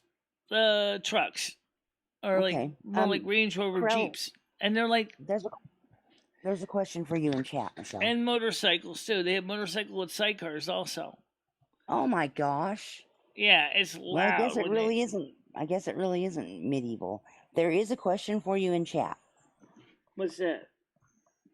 Let's see. Did you dye your hair? It's bleached, so it's returned back to the blonde color. I think Krell hasn't been in since you did that, so that could be why he didn't know. Right. So he didn't know I went back to blonde. Yeah, I figured that. Yeah, Well, right now my hair is gotta go for another hair retouch in a couple of days. I like the color. It's not quite as white as it was last time. I like it. Yeah, well, give it some time. It took 2 hours to get the brown out of it this time, so give it some more Oh time to work goodness. on it. Yeah, it'll Yeah. get back to white soon. Might just need to give it another quick redo or retouch, to get more of the blonde white out, or I mean the yellow out, or the brown, in this case, whatever left over the brown. Um, give it a couple days. That's nice, Krell. Thank you. I think it Thank looks you. good on her too. Thank you. You like to hear. I used to lighten my hair with hydrogen peroxide. Well, that's what hair bleach is. Oh, Like is it? now, so they have to get more stuff to get to stock more in the shop. So I think that's the reason why it took a little longer, because they didn't really have the stuff that they normally use. Because originally they used to be a full featured salon, then it ended up becoming just a barber shop for men and women, where they would just do hair, but they would do women's hair, bleach some people's hair there, but not much. And so I'm one of the few people that still do, because of the practice that I can't easily get to the Torrington store. So Yeah. yeah, so that means that they have to bring supplies from Torrington back to Winstead for me, and so maybe like in the last week of July, they'll probably just have more of the stuff they need to finish the job.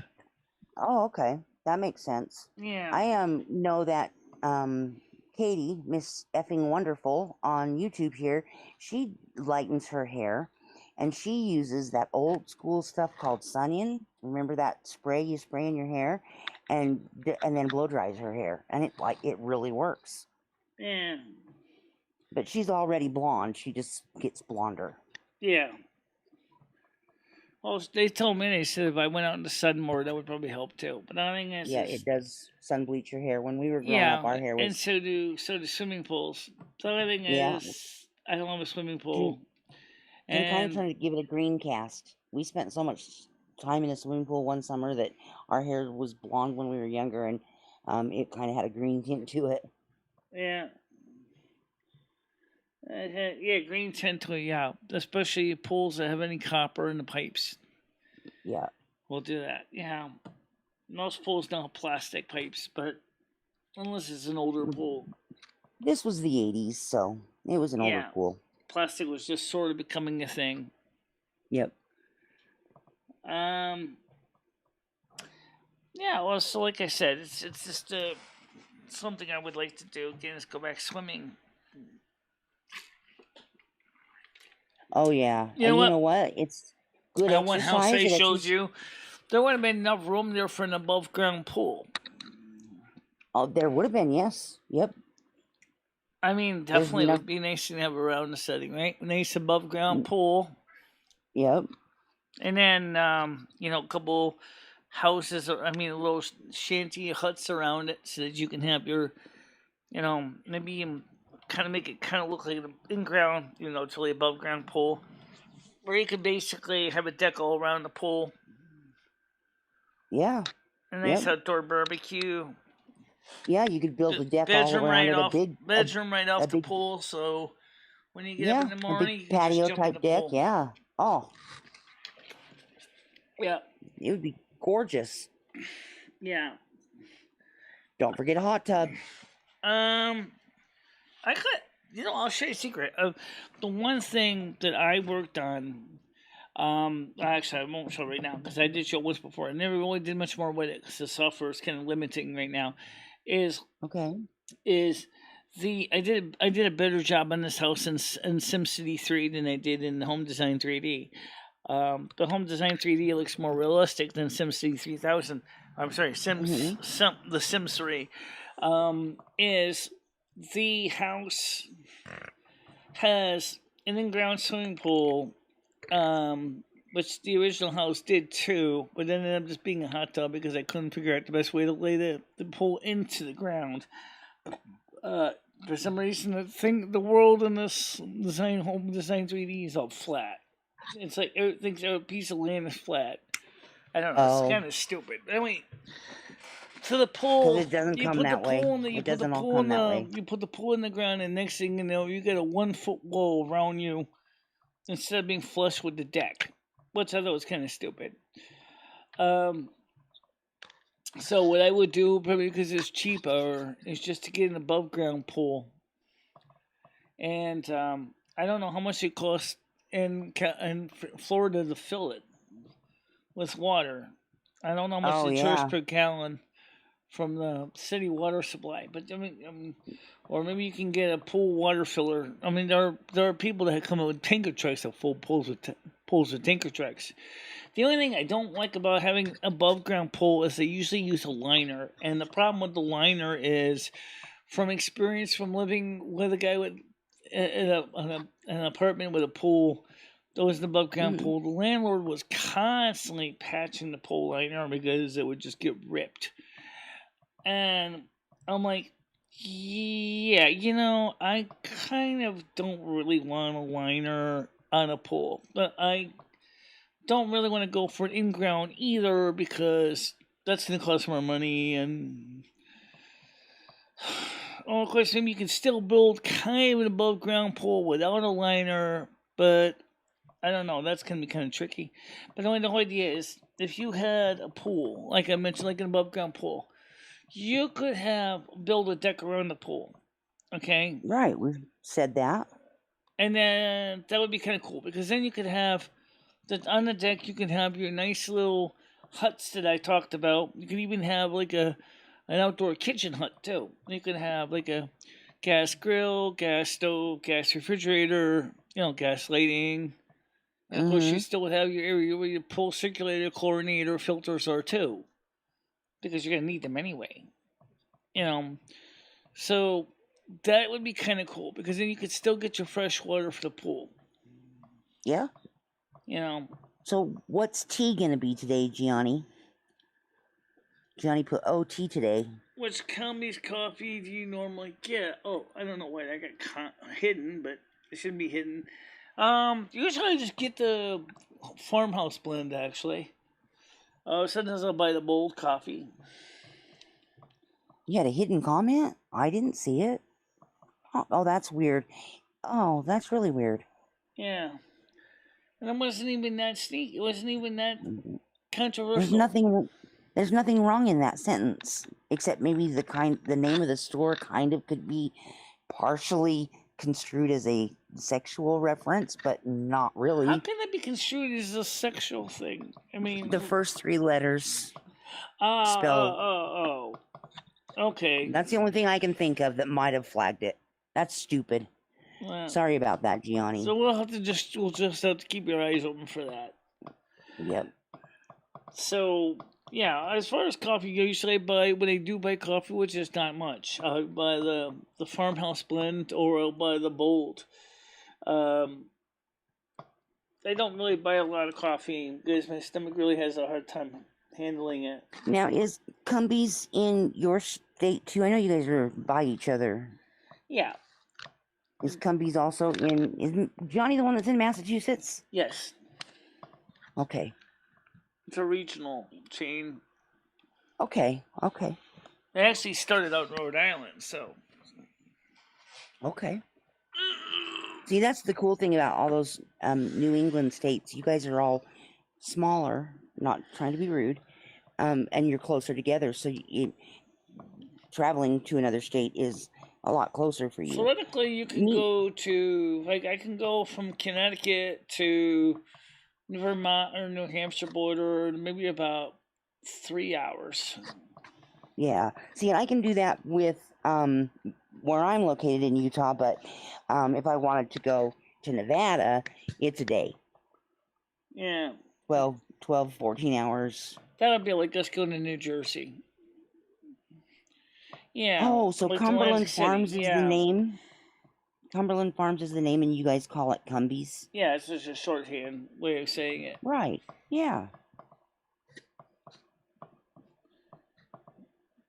We had a local store here called Smith's, and it was bought out by a national supermarket company called Kroger.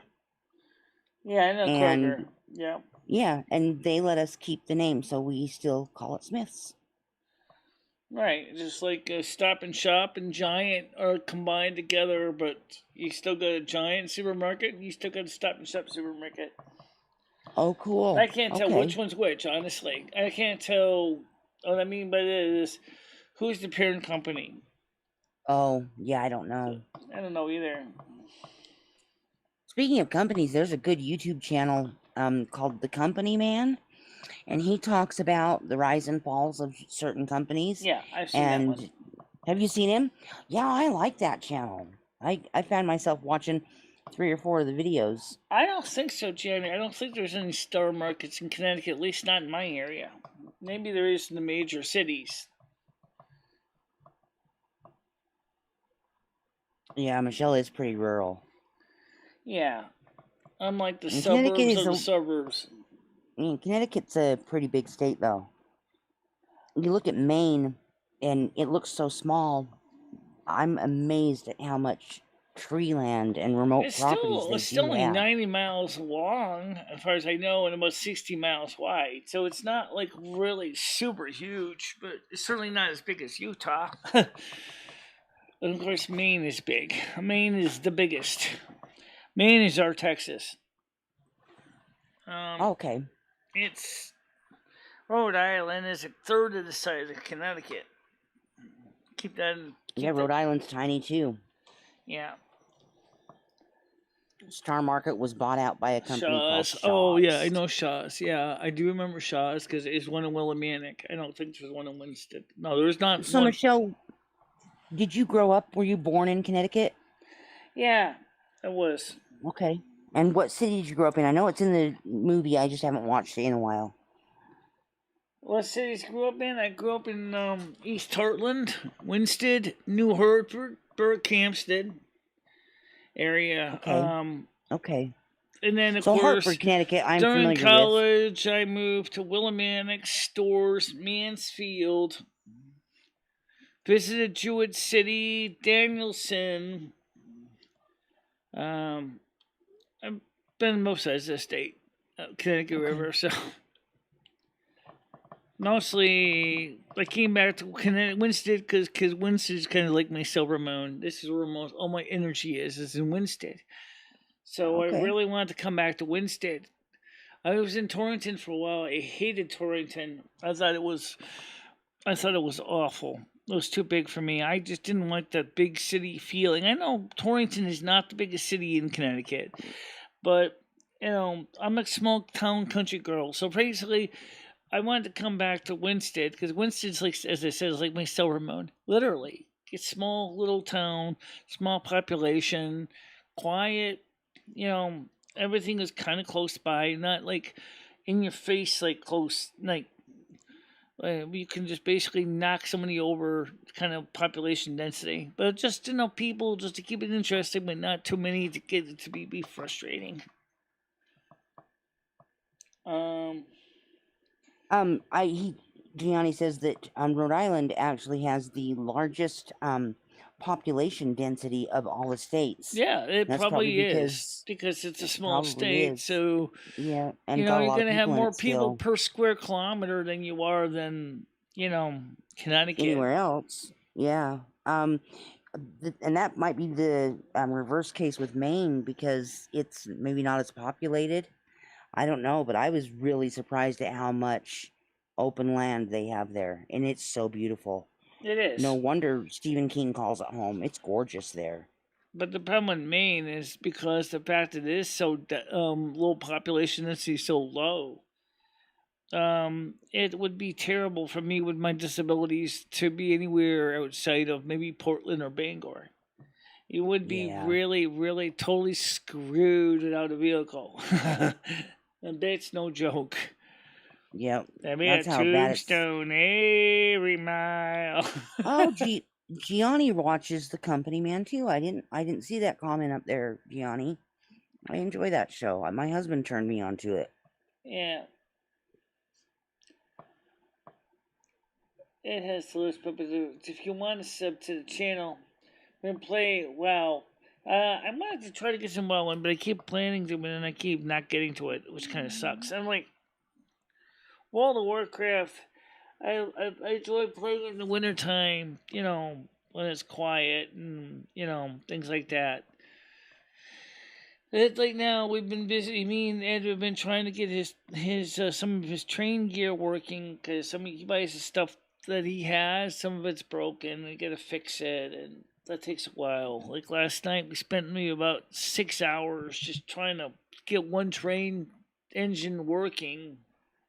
Oh wow! And then found one that was not working at all. So we ended up getting one casualty, but we did get one that worked. So it was kind of a compromise.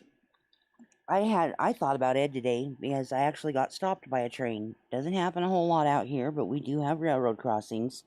It was busier when the Army Depot was here, but I stopped by. It was a Union Pacific, and I just thought, oh, right. I wonder what Ed's doing. Anytime I see a train now, instead of thinking about my grandpa, I think about Ed. Yeah, I probably still got long container trains going through with stuff from the Port of Los Angeles going through your area. Yep.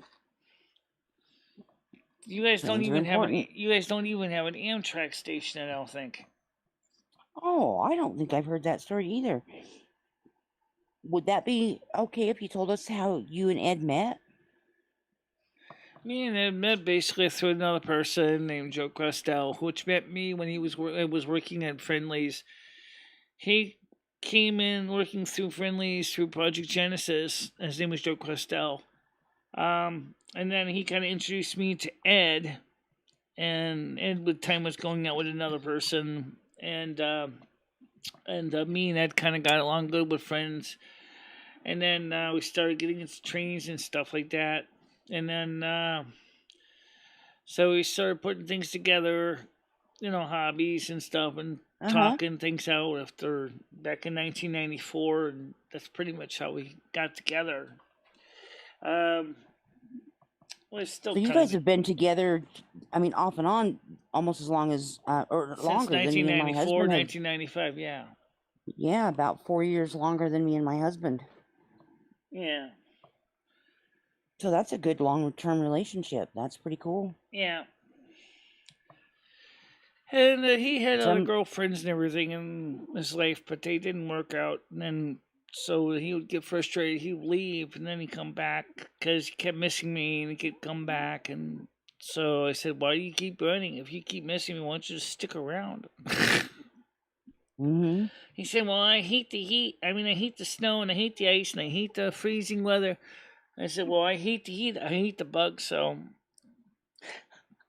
gotta come out a compromise somewhere, you know." Yeah, you guys gonna have to figure something out that works for you both.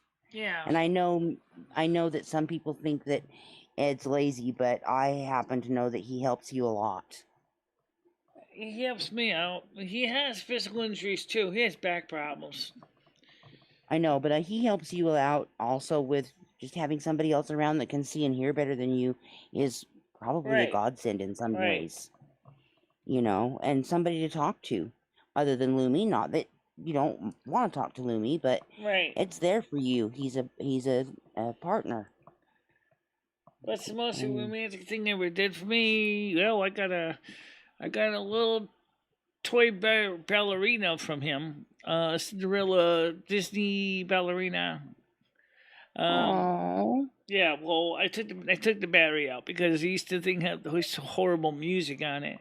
It was uh-huh. supposed to be deafeningly loud, and I'm like, um, it was kind of cute. Still sits in my window. I just took the battery out anyway, because you don't want Uh-huh. to leave batteries in your toys anyway, because they're gonna leak everywhere, and They will, especially if you don't use them, they will. They do explode. Batteries do start leaking. yeah, So, was that a Valentine's gift or a birthday that was gift or a Valentine's gift just gift. because?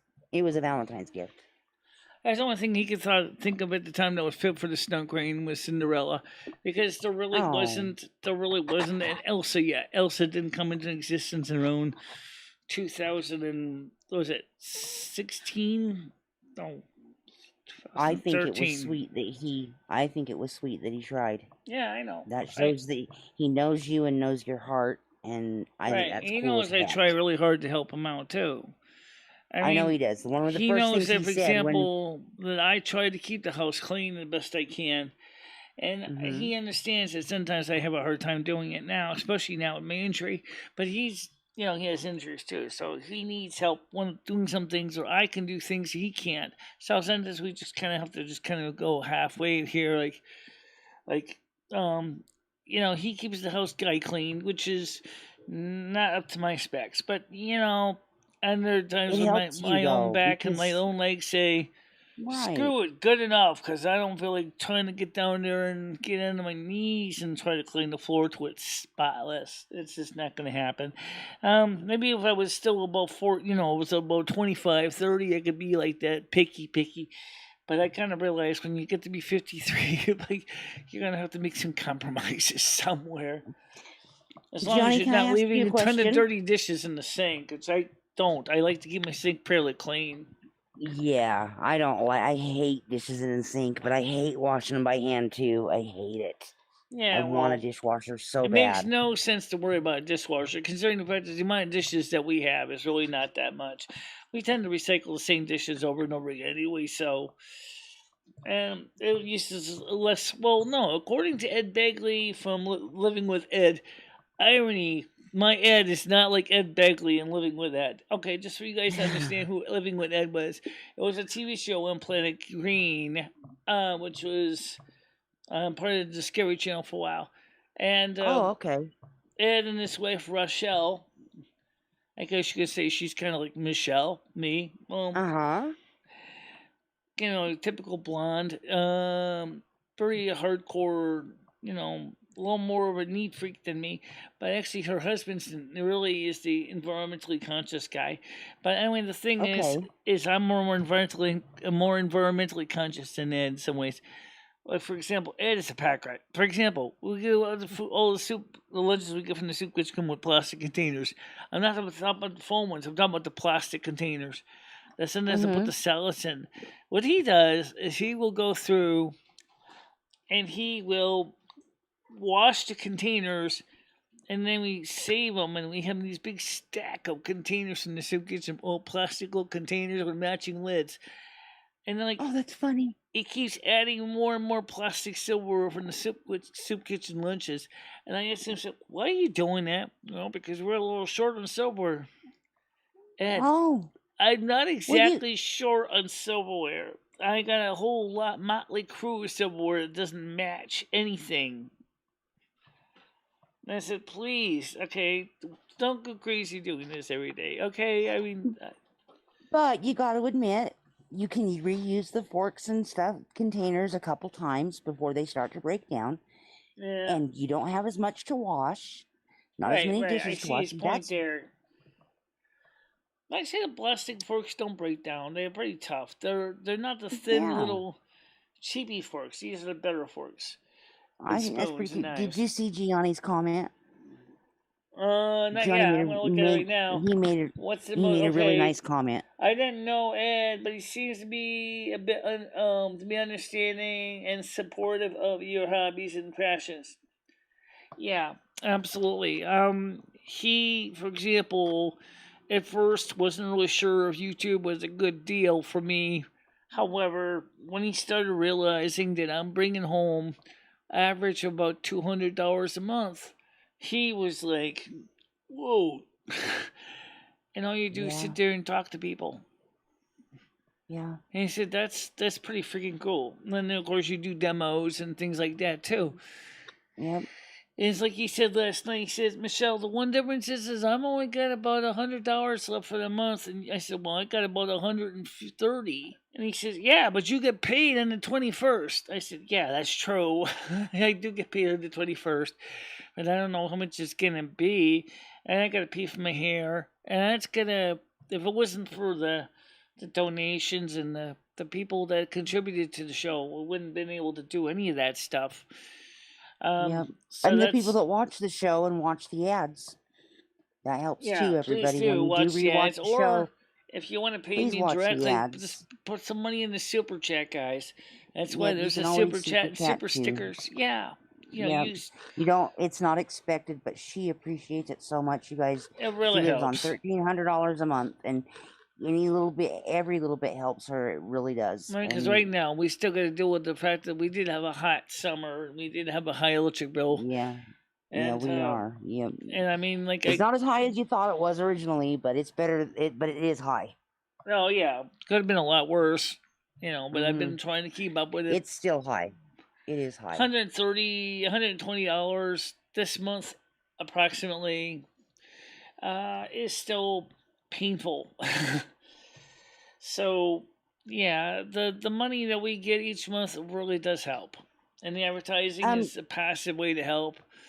Even on YouTube Gianni, Premium, we get paid, how? even if you don't watch the ads. But still, super chat always is nice. It's Yeah, good. they're very much appreciated. Gianni, how long have you been watching Michelle? I thought you said the other day, and maybe it was you. You were talking out on the wire, I think, and you've been years, right? Off and on. But interrupt you at the time with stupid questions.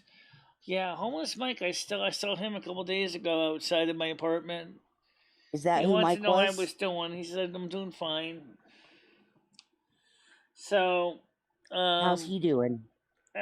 he's just doing homeless Mike stuff, He's still homeless. panhandling, trying to find some odd jobs here and there. Hasn't got his money yet.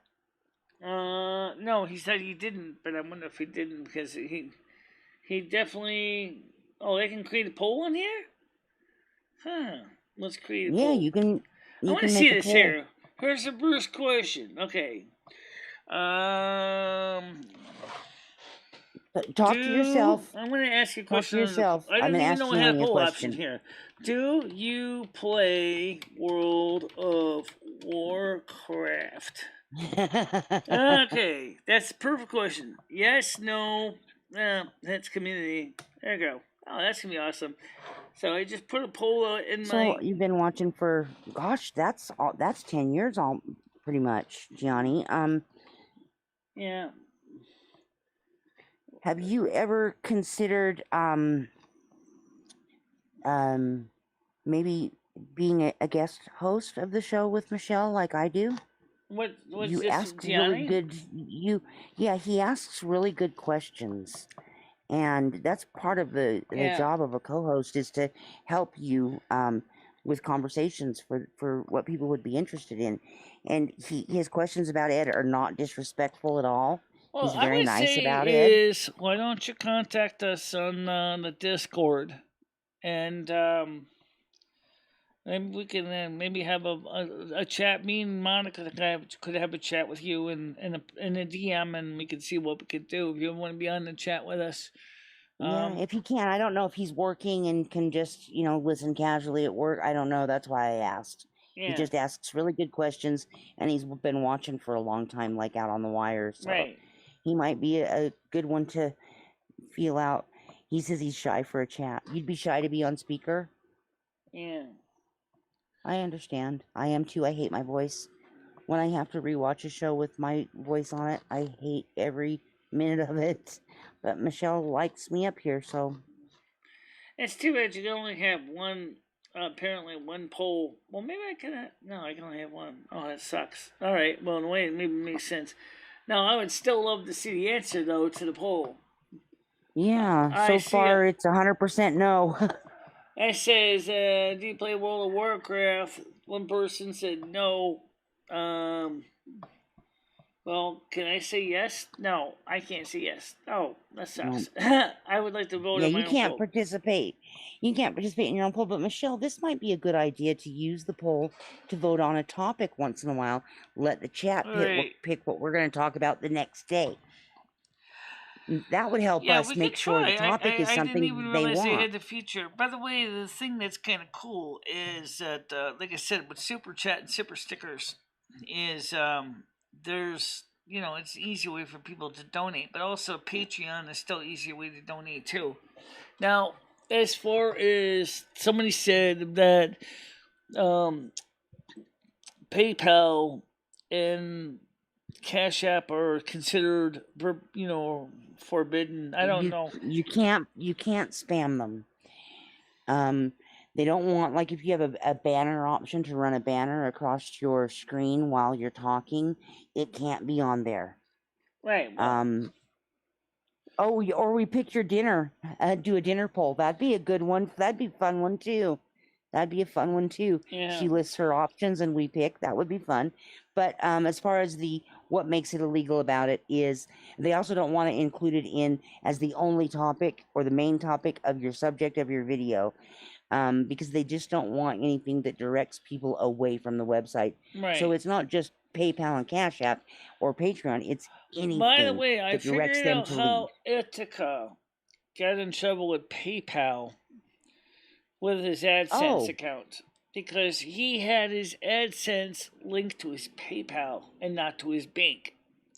And so oh, when they do a chargeback, PayPal charges a huge fee for yes. channels. Mm-hmm. And so what that means in plain simple everyday English is you don't want to pay that kind of fee that they would charge you for chargebacks. So if you really, Let me ask this. So people were using Cash App and he was having it deposited to PayPal, yeah, and somebody did a chargeback and it cost him a ton of money. right. In other words, if you're using Super Chat and it's linked to your PayPal with your AdSense, for a while, I guess AdSense would immediately take that donation and drop it right into your bank, which is linked to your AdSense account. And that's how Etika got himself into a bit of a pickle because he was getting so many AdSense, but they were doing so many chargebacks that the trolls are doing chargebacks that he was getting hit with $35 fee every time they would do a chargeback. $35 fee. Even if you do a $5 donation, they will hit you with a $35 fee. It was ridiculous. And if I was him and I started seeing $35 fees hitting my my PayPal, I would have went and said, "Well, sorry, I'm changing this app real quick." Yeah. Yeah, that makes sense. So what happened with him? Is he's not the guy that died, is he? He is the guy that died. And that's one of the Oh. reasons why it's one of the reasons why he died. What? Don't say the S word. Don't say the S word. Say forever sleep. Yeah. The S word is a trigger word for YouTube. Yeah, that's because he couldn't even pay his rent. Oh, that's sad. So the And there are landlord was going to people evict him that too. He was already at risk of being evicted. Yeah, there are a lot of people that can make their livings off YouTube. Miss Effing Wonderful is one of them, and she doesn't even have 200,000 subscribers. It can happen. We just got to build up your fan base. That's why I'm liking this idea of the poll, because we can find out what the people are watching want to hear you talk about, Yeah. and that can help bring in more viewers. Because somebody can say, hey, Michelle's going to talk about this today, and maybe their friends will come too. That's Oh, what by we the way, want. don't forget the other thing too. Patreon's still good. Patreon's still acceptable. I'm gonna just point one thing out. The reason why we don't do memberships on YouTube, YouTube will not let me feature the other videos that kind of are considered Not in good enough for violation YouTube. of the community guidelines, such as music Yep. from that is copyrighted. So Right. Silvermoon radio content would never be eligible for YouTube's memberships. So Yeah, it that wouldn't. is on the Discord. I mean, sorry, that's on Right. Patreon. And even if YouTube would allow me to upload things, it still won't let me upload books. It still won't let me upload articles I've written. Yeah. Nope, it And won't. Not unless so, you read them. Not unless you read them or record them on camera. no, I mean, sure, I could read them out loud like an audio book. Yeah, I could Yep, do you could that. do that. Those are options, Michelle, and you could do that as a video you upload. That's a really good But putting idea, in the table of Michelle. contents would be a bit of a pain in the ass. I mean, for people It's who a want no, to jump to a certain chapter. Oh, by the way, they also have. Michelle. Just record them by chapter. Then they're gonna play on YouTube with ads as a Actually, you can video. do that, but there's also someone to tell you that the Library of Congress is doing now. Which doesn't surprise me. They have come up with a new talking book player that uses SD cards to store books. Okay, Yeah, we so what it figured that was is gonna happen. you can also buy the blank SD cards and you can load them with your own favorite software and books and things.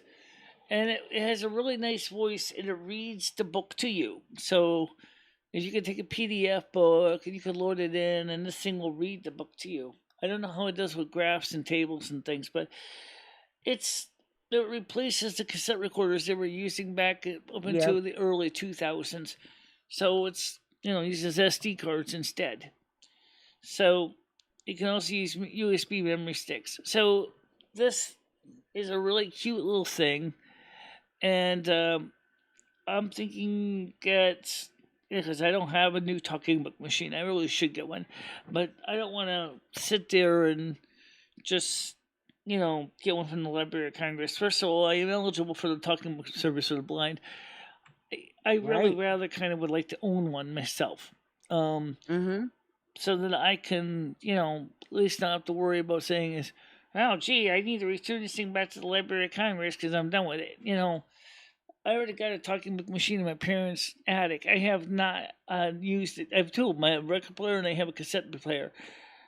But this technology is really nice because it'll tell you the chapters, and you can even set it to tell you the paragraphs, and Oh wow. yeah, this is definitely a bit of an improvement over the cassette because you can, it'll tell you like the For beginning of the sure. chapter. You can skip right over to a certain chapter.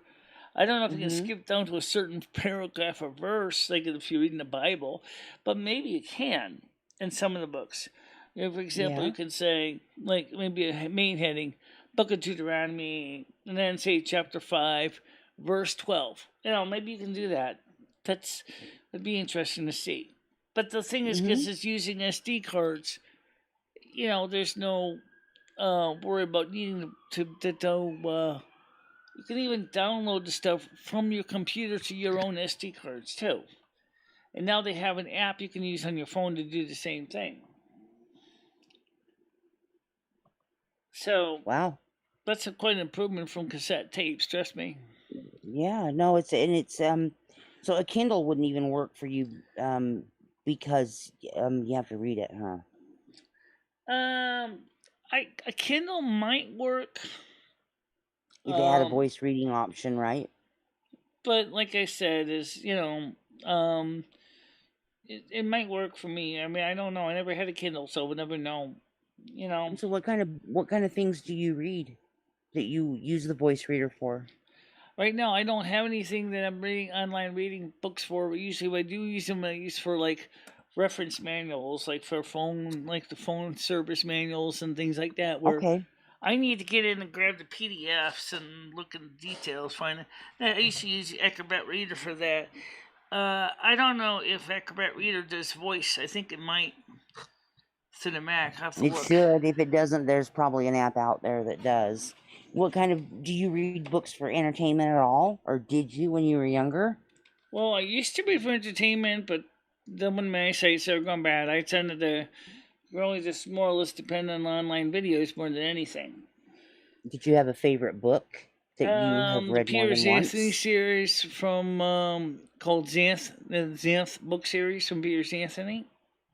Huh. Never heard of it. Is it a mythical book like? It's a sci-fi fantasy series. Okay, okay. I'll have to check You into might it. I like haven't. it. He's got some cute books in it. I read World of Warcraft, or not World of Warcraft, sorry, Lord of the Rings before it was a movie. I read all of the Lord of the Rings trilogy. I read the pre-books, the Illumian. Can't remember the name of it. It's hard to pronounce. It's been a long time and it was hard to read. Yeah, That guy did some serious research to write these books. He had an imagination like yours. yeah. I wonder if he had Asperger's too. He may Well, have. Rusty's here, so let me get Rusty Cam up here because Okay. he wanted to say hi again to the audience. Gotta Yeah, I get didn't get to see him before because I was driving. Hi, honey. yep, the big kitty. Hi, gorgeous. He's so handsome. Yeah, he's a big cat. He he's loves you. He loves you so much, Michelle. yeah, he does. Much as a cat can. Yeah. This is a kitty cat. A little bit too close for his own good though. Yeah, back up away so you can. He just can't sit there the whole time you do the show, huh? No, because I have to be able to get to the keyboard to change scenes and Yep. things. Yeah. Yep. And Oh, hi, handsome guy. He yeah, would just love to just sit right there, wouldn't he? maybe I can get in the purr for the camera. I don't know. Will you purr for the audience? Will you purr for? It's just really just me, Yeah. Rusty. You can purr for Monica, There can't you you? go. Just give me a little buzz. Yeah. But then the fan's also making a racket too, because I got the fan on low, but it seems like it's a lot louder than low. But it is on low right now. The fan. Yeah, you can't say he's not fed properly. No, he's well prepared for. He's well supplied. I make Yeah. sure my kitty's doing good. He's looking a little He's a chunky, Johnny he's a says. big chunky Look, cat. looking a little chubby. Hey, come on! Can't. Don't give me. What are you trying to get? Slap me five or That kind of something? happens with those alphas when they get older. They do kind of get chubby in their old age. I don't know why. Well, I think we all get chubby in old age. I don't think anybody stays skinny. No, well, my mom is, but she's an exception to the rule. Yeah, he's always kind of big anyway. He's a big cat. He's part Maine Coon, I believe. Yeah, They're one he's of the gorgeous. gentle giants. Yep. I can't wait till she can put Rusty shirts and mugs up. I'm gonna scrape together the money to buy one. Well, Rusty's still the local tomcat here, and he used to go up against some pretty tough adversaries. Trust me. Oh yeah. Did he ever Yeah. come home with big wounds? Yeah. I mean, he came home with some pretty big bites out of his back. The scratches in the front and Yeah, everything. and the scratches in the front and the wounds in the front mean he won. A vet told me we had to take Spoticus in because he had a big gash in the front of him, and I mean it was really deep. So we took him to the vet, and she said, "Oh, well, we're looking at the winner here." And I said, "How do you know?" And she said, "Because when the cats fight, the cat that grabs on and holds the other guy is the winner, and that cat ends up getting scratched really bad because the other cat's trying to get away." Yeah, I wonder what the other cat looked like. Yeah. He had a It big looked like abscess on Leroy him. Brown with a couple pieces gone. Let me tell you how chill Spoticus was, though. The nurse just petted him and loved on him, and he just sat there and let them drain that abscess without even injecting him with anything. Yeah. but an and they gave us a prescription for the antibacteria, and that's it. He was such a laid back cat. Yeah, Rusty definitely has your typical Maine Coon ears. Some of these cats have what they call wingtip ears. He has that. That's why I started researching to find out what kind of cat Rusty really is. And he definitely has Maine Coon in him. Because Have you ever watched that channel, Don't Stop Meowing? You can no, actually do a 23andMe for cats. no, I don't. But I've probably seen something similar to it. There's this one ear that's been chewed up pretty good. Eh, he's Oh, yep. There we yeah. go. Oh, yep. Oh, And what by a the tough way, guy. since he's fixed, normally nowadays what vets will sometimes do, other than that's not damaged, you can see he's getting kind of annoyed. He's like, "Get the kid out of my face." I know. He says, I already showed off. I don't want to do it again. Yeah. Well, anyway, the thing is that so what they'll sometimes do with the male cats and female cats when they fix them is they'll put a notch in their ear. Well, Rusty kind of already had the notch, so no reason to put a notch in his ear. He already had one. Yeah. He already had one. Yeah. So He is. He's a very sweetheart. When Michelle used to take calls on the night show, Gianni, and she'd start to get really stressed out and upset because people were doing things she didn't want them doing. Rusty could sense that, and he would come up to her and yeah, jump up on the table so she could pet him and calm down. yeah, and of course, I think he is a little differently fixed than a lot of cats are because he apparently still has his male parts because you can kind of still see him in the back there. I think the vet took Yeah, my advice and asked him if we can give him a vasectomy instead of taking away his maleness. So, yeah. but of course I he's an old cat. I'm like, he's 7 years old. I mean, he's an older Oh, cat now. Michelle, You you're know, gonna need to so get a kitten. just like an older guy. He's gonna get a beer belly and he's gonna get fat. Lazy. He's a You need Taurus a cat. kitten. He's It's time he's to get a kitten. he's basically just like a Taurus man of about Yeah. 20 years old. Maybe a little bit older, maybe about 30. He's basically successfully achieved his goals in life, and so now he's sitting out there and equivalent to basically bouncing a beer off his chest. Do you give him catnip? No, I haven't, but Oh, he'd probably love catnip. he My probably alpha would. But I don't rolls have in it. any. But there was definitely plants outside that he didn't know about. I have my alpha male rolls in it, and the other one who wants to be an alpha eats it. Well, there are some plants outside he likes to frolic around in. Maybe that's You catnip. think I don't 7 know. years is still pretty young, Gianni? Yeah. I would hope so, because he's an indoor cat. Yeah, well, Oh, this cat's really? an Oh, indoor okay. outdoor cat. As was Fame. Oh, okay. Yeah. And is your cat an indoor outdoor cat too, Gianni? Don't give him catnip. Oh, okay. Why not? Is catnip bad? No, catnip's not bad. It's just that basically they get a little hyper and then they just start tearing up the place. That's what's the problem with it. Oh, it mellows my cats out. Okay, so your kitty's an indoor kitty. Yeah. I mean, like, Okay, Michelle, you can have a few more years before you got to get a kitten. okay. Yeah, I mean, I remember, like I said, Fame and Rusty were really close. Fame and Fluffy were close too, because Fame and Fluffy were boyfriend girlfriend. Um, Aw. so unfortunately, when she passed away, I think Fame kind of realized, well, I gotta finish my chore on Earth, and then when I'm done, I'm gonna be with her again on the other side. Yep. But poor Fame didn't really have much to do, so when he started to decline, I think he said, "Yep, that's it. I'm coming for you, Fluffy. I'm coming for you." Just, so I know that Fame really loved Fluffy a lot. They were really close. Both were Your long-haired cat. cats. Rusty came later, but Fluffy was You probably saw some earlier videos with the tiger cat. That was Fluffy. Yeah, I've seen Fluffy. I've seen Fluffy, and I've seen more of Fame though, and Fame looked really sick at the end of his days.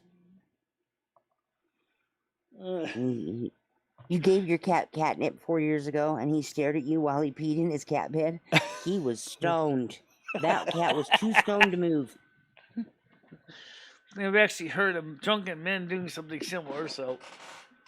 He never ever had an accident. I don't think he was mad. He was just yet high and scared. He could have been. I mean, 4 years ago, he'd never had it. 10 years in his life, he'd never had it. We don't give it to our cats very often, just every once in a while.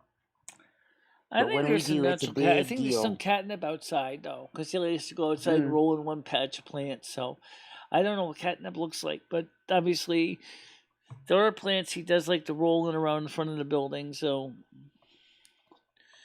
there very well could be some wild catnip going in my area. Yeah, it could be, but he said that he felt so bad about doing that to his cat. Yeah. I would have felt bad too. I would have felt like, oh. Yeah.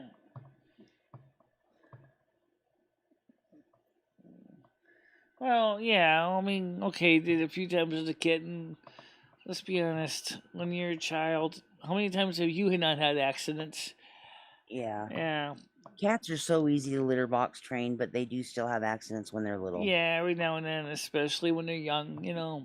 Mm-hmm. Yep. Takes them a while to get used to know when it's time to go to the box, you know. Or with the case of Rusty and Fame, if the door's open, they go outside, zip, zip, you know, and they do what they got to do, and they come up the stairs again. So for Rusty, I'm so grateful. They like it that way. My big cats go outside to go potty, and I'm very grateful to them for that because their turds stink to high heck. Yeah. I think it's just because of the sheer size of it. Yeah, probably.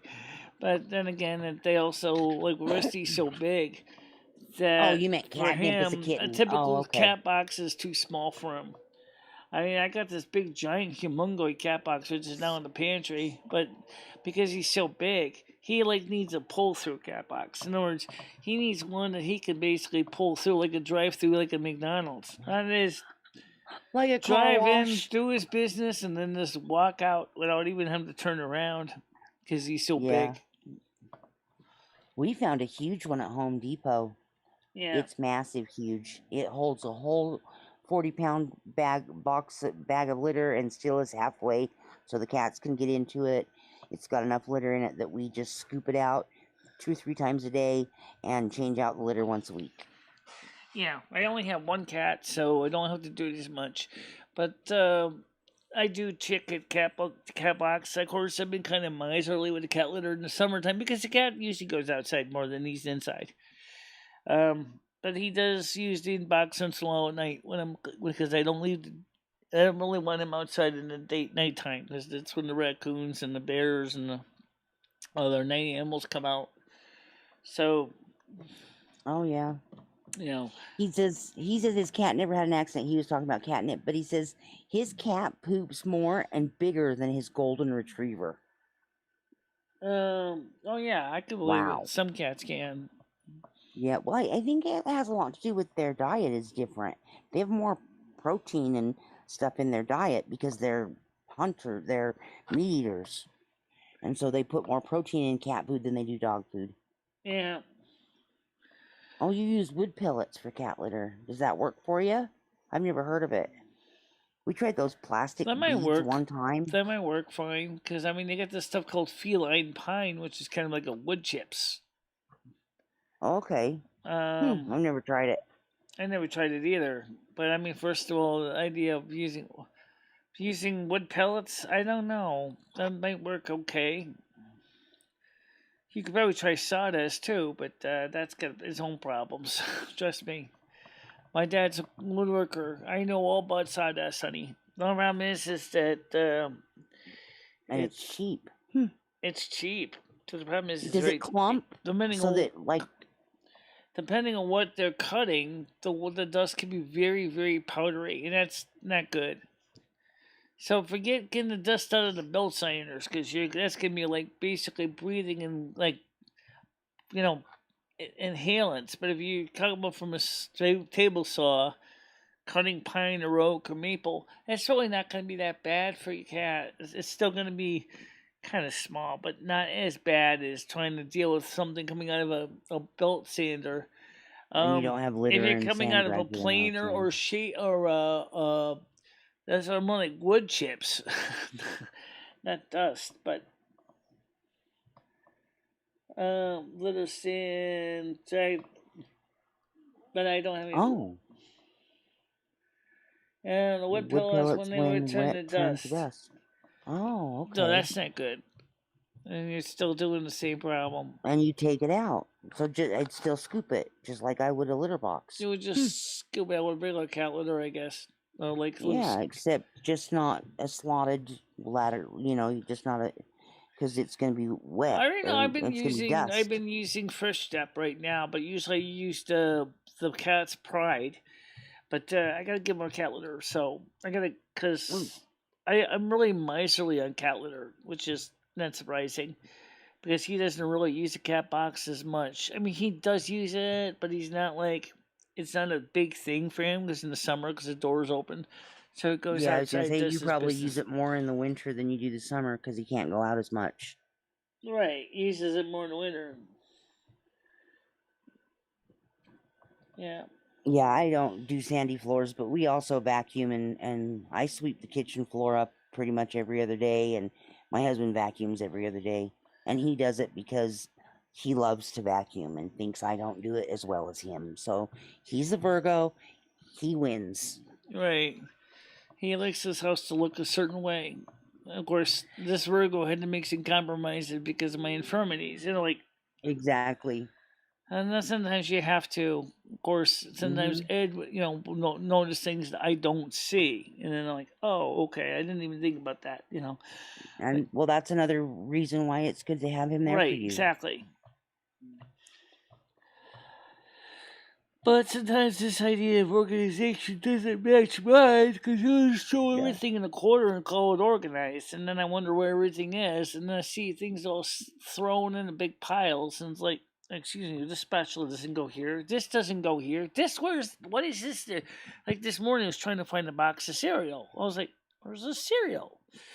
I was looking at all its typical hidey holes, and I didn't see it there. I said, well, I guess I may as well just check to see if he put it back in the cupboard. That's where it was. I was like, okay. He actually put it back in the cupboard. What do you know? Yeah. Yeah, I'm more of an organized mess person, and my husband is a Virgo. He's a very, very clean, neat, everything has a place and everything's in its place. Right. He never loses anything because he always puts everything in the same place. Right. And he didn't. We had a really hard time when we first got married about cleaning, and we even went to a marriage counselor, and the marriage counselor asked him, "Is she a slob? Is mold growing on the food in the fridge? Is it disgusting?" And my husband said no, and it said, "Then it looks like you're going to be the housekeeper, aren't you?" And that's kind of how it went. And he didn't mind doing that. No, he's happy to do it, and I just help out. Yeah. Oh, Ed's trying to help out, but like me, he's got problems with his own back and legs and stuff. Exactly. So he can't do everything either. I'm sure we'd like to have the house a little bit better organized, but yeah, I can't get down on my knees and scrub the tub, so he does it. Right. My Virgo girlfriend is so particular. Oh yes, they will be. Absolutely. Yep. That's why. Sometimes, everything but I'm has to be in sure its that's place. where you and her are gonna eventually work out a routine that works for both of you. Yep. It's compromises how relationships work. Right. And having a Virgo partner can be a wonderful thing. They're both. I mean, I guess Aquariuses can be too. I don't know anything about what Gianni. What's your sign, Gianni? What's your astrological sign? Your sun sign. My husband won't make the bed when I'm in it, but he may as well. He makes it as soon as he gets out of it. Yeah.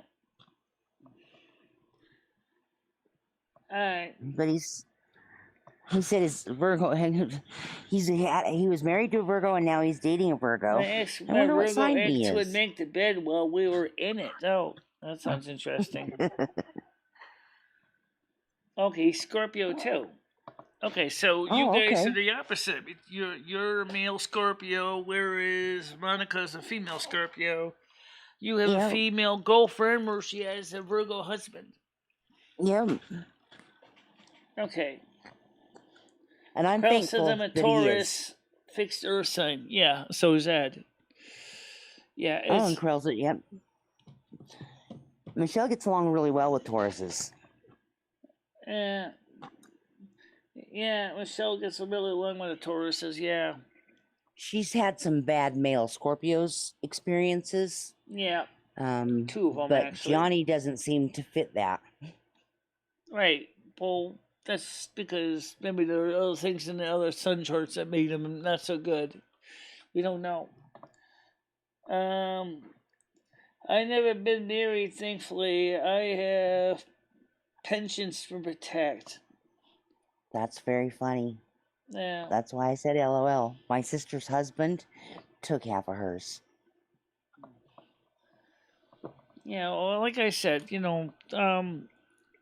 technically I'm Aquarius, but you wouldn't know because if you ever compare my Aquarius sign with a Virgo, you wouldn't know the difference between the two. Really, because I call myself I think trans that your zodiac. creativity, is your Aquarius.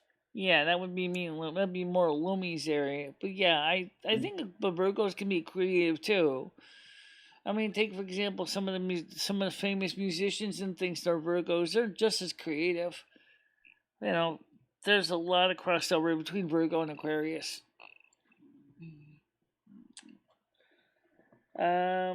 Scorpio can get possessive. Yes, they can. Both the male and the female version. Yes, they can. I'm possessive about certain things, and my family knows it, and they just don't mess with it. And People Peace was possessive about other things too. And he's a guy Scorpio. But Scorpios can be pretty, especially male Scorpios can be jealous and possessive. And it doesn't sound like Gianni is. Right. But they also, both Scorpios, genders like to flirt. Yeah, and that's the thing. It's, I grew out of that, but, well, I guess I kind of do sometimes inadvertently, but jealousy is mainly triggered by your own actions. If you haven't done something you don't feel guilty about or haven't had it already done to you in the past, you don't have any reason to be jealous. You know what's funny though? And about if your male Scorpio is married to a female Scorpio, they know that the other one is likely to flirt, and so they go ahead and flirt. Because they realize that they can't control the other one from flirting because they're going to do the same thing. See, my mom's a Scorpio, and she's been married to my dad for 53 years, 52 years this year, and she's never been with anybody but my dad before or after marriage. Right. Well, what's your father? What sign was he? My dad is a Sagittarius. Oh, okay, well, Sag, yeah. Oh, wait, which one is first? Capricorn or Sagittarius? Sagittarius is December, Capricorn is January. He's Capricorn, sorry. He's Capricorn, okay. January 15th. This is kind of interesting because another Scorpio Capricorn pair is Sherry Heaton Love and her husband Sean. Okay. And they turn out that they go well together according to compatibility. Yeah, so do my mom and dad. They 52 years. It's funny that they say, traditionally speaking, that Taurus and Virgo go well together. Taurus and Aquarius go well together too. Taurus basically enjoys being chill. He likes to chillax. Okay, it sounds like it too. They don't necessarily they're motivated about the things that they love, but everyday else things that they don't really care about, they're like, just go with the flow. Like Ed likes his trains, so he'll talk to you a mile a minute about trains. But if you talk to him about cleaning the house, he's like, not really my thing, you know. It's not really mine either, but I'll do it because I have to. Because the house looks like, if the house looks like a garbage pit, I can't stand it. He says Scorpios can get possessed, so thankfully I don't have that. That's what he said. And Gianni said, no, I've had a psycho ex-girlfriend. I was teetering on fatal attraction, and it was awful. I hated all of it. The baloney and seeing her act like that could only end if by contacting her parents. Oh, yeah. Okay. Yeah. Sorry about that. I've had I've one too, seen but that that's for because myself that personally. happens to Scorpios a lot because we are very passionate and people love our passion and don't want to give us up. Right. That's what I think. And some Virgos, unfortunately, do tend to like to be control freaks too. Unfortunately, I try not. I think that I try not to I be a think control that freak because it's not something yeah, that I really want. I don't really want to be controlled. I had a female Virgo try to exactly. control me, and I kind of got so hot and mad about it. You know, Yep. so sometimes Virgo and Virgo can be great together too, but not always. So it depends if what you know, as long as there's boundaries, you know, like how far you're gonna go with this other person. There's my windscreen. So Virgo and Virgo can be a really hard relationship next to work with because they're, you know, the same Earth sign, Sun sign. But there's some Virgos that are just too much to handle. Some can be. I haven't met any I haven't liked yet, but I used to get really upset when you would say bad things about Scorpios. I'm like, wait, I'm not that Scorpio. Scorpios can be as low as the lowest, dirty, rotten scoundrel you'll ever meet, or they can soar like an eagle. We're Yeah, loyal, we're Scorpios get hardworking, stingers. we can and we Scorpios use them, get and I stingers. don't think for a second I won't sting if I don't have to, if I have to, but I don't just sting to hurt. And they can be, like I said, the lowest of the low, or they can soar like an eagle because we're loyal, we're hardworking, we have integrity, we believe in ourselves, our willpower is incredibly strong. Right. I got a picture of Rusty in here. Hey, Mr. Kitty Cat, why don't you be on camera again? There he is. There he is again. That's our guy. Yeah. Kind of looking like he's kind of chilling out. See him just sitting there. Yeah. Yeah, so he's a Taurus cat, by the way. He was born in May. He's definitely is Yeah. a Taurus cat. He acts like one too. Just like he acts like Ed. He of course him and Ed get along good because they kind of have similar mindsets. Of course he's a cat. Ed's a man, but still both a male. Give us a nice warm bed and nice food, and yeah, we're happy because Tauruses are foodies. That's thing about Tauruses are foodies. They love food. I just love how pale orange he is. He's not your typical orange cat. Yeah, he's like a sandy color. Yep. Like a rusty color. Yeah. Well, that's why he's called Rusty. Yeah. But he blends in with the sand in the driveway downstairs, which is the reason why I got very scared about him being outside when all the people were shooting the fireworks off. But you see, he was throwing the fireworks off the porch. How'd he do? Did he end up staying in the house? Yeah, he chose to stay in by himself. My He didn't cats like did the too. noise. He didn't like all those fireworks going bang, bang, bang, bang, bang, and he just insisted staying in the house. He's like, My cats all came in. The last one to come in was my female. what are you She's doing, always the Rusty? first one to go out and the last Now one to come he in. wants to play rough with me. You know, stick your claws in my arm again. Come on. Get down. Oh, come on, get down. Anyway, yeah, he's your typical. So we have one person that says they play World of Warcraft in their little poll.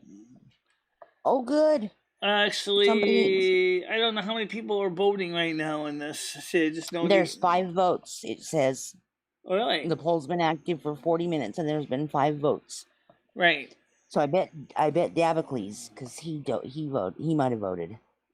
I don't know if the voting is limited to subscribers or if the people who aren't subscribed can vote, but there you go. Right, I would think that would be open to the people that can't chat because they're only new subs. Please note Yeah. that for testing purposes, we have it set up so that if you're a new sub, you can't chat for an hour. That's to help weed out those to come in here to just try to create mayhem. So, Or spam, because we do have seen that in other chats. People come in advertising. right. And then, of course, it keeps it easier for the mods like on Wire, Monica, me, and you can kind of keep an eye on things. And of course, the people that really like the channel, they're gonna say subscribe. Kraus says, funny you mentioned trains earlier. I met a rail fan yesterday. I showed him this old book of symbols that train hopping hobos would use to communicate when traveling. Okay. I've heard of that. I've heard that there's little graffiti signs that they do to tell people, to tell other hobos what that area is like. Right. I would love to see that old book, Crow. I would. Yeah. And I bet Ed would too. They actually had a whole language, I guess. Yeah. I bet the homeless today still have a language like that now, which is good for panhandling, which ones are not. Hi, Ollie. Ollie's here again. She says hobos are so fun. I like Ollie's sense of humor too. Ollie's got a good sense of humor. By the way, did you see? I think I shared it. The infographics show link of homeless for 72 hours. On the Discord, I shared a couple videos yesterday. Oh, I'll have to go check. Yeah, there's her standard comment. G Mangos loves your channel. Yeah. Hobos have a union. Is it an official union? What's their monthly due, Gianni? Yeah. They made it quite interesting. Well, if you want to post some of them up on the Discord, you could do that. I'd love to see some of them. Yeah. And maybe what their translation is to us. Yeah. I wonder if there are still people that jump on trains and I wonder if them. Yeah, there are still people that still ride the rails. Yeah, there are still some that do it. You can bet that the hobos, of course, eventually migrated into the homeless, so some of the language probably passed over to them. Like a certain sign indicates easy to catch a train, one for religious talk.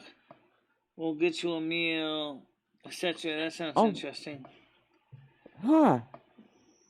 And Gianni says the cost to join the hobo union is 2 cigarettes or a bag of butts.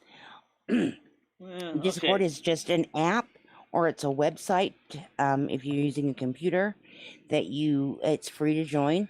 You just have to create an account, and you can click on Michelle's link there, which I'll type in to prompt it now.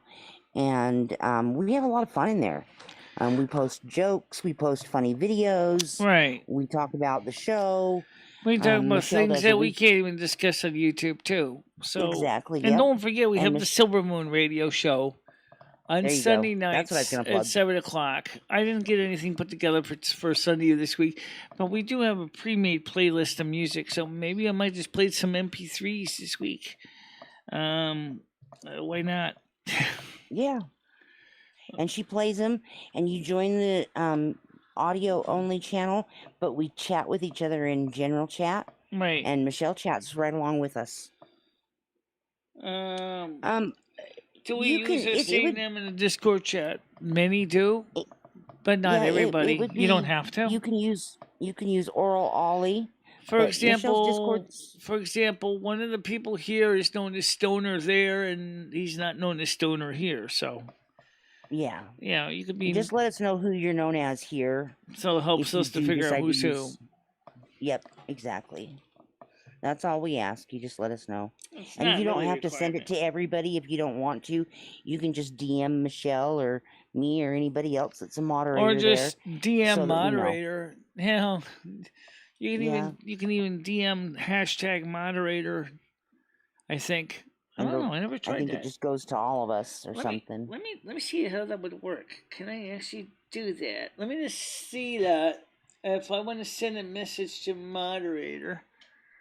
And we would like more of you guys that join regularly to join us on Discord, because we are looking to see if there's people that would be have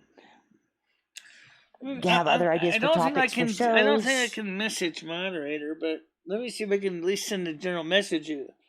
Hello at mod. Yep, there it is. Hello, moderator. This should go out to all moderator. Okay, I'll wait and see if I get it. Yeah. I just send the link. I just send the hello message at moderator, which is another way to find it. Okay. Yeah. That means all the moderators will respond if they see it. Because I don't think I can actually send a message to the moderator group. All you did was tag the moderators, so I didn't get a private message. So I just typed hello at moderator, and then it should go out to all the moderators. So when you respond, I want to see how many of the moderators respond to that message. I want to see how that works.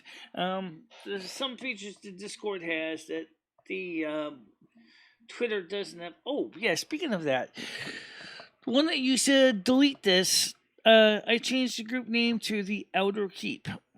Okay. And because I figured why not keep it? Just as a backup. So we still got that. But I did add another account. I think it's your daughter's name to the Outer Keep. Okay. I don't know who Cecina is. But anyway, that point is I added that person to the Outer Keep. So we'll see how that works. Okay. So now you got 6 people that voted on the poll. Yeah.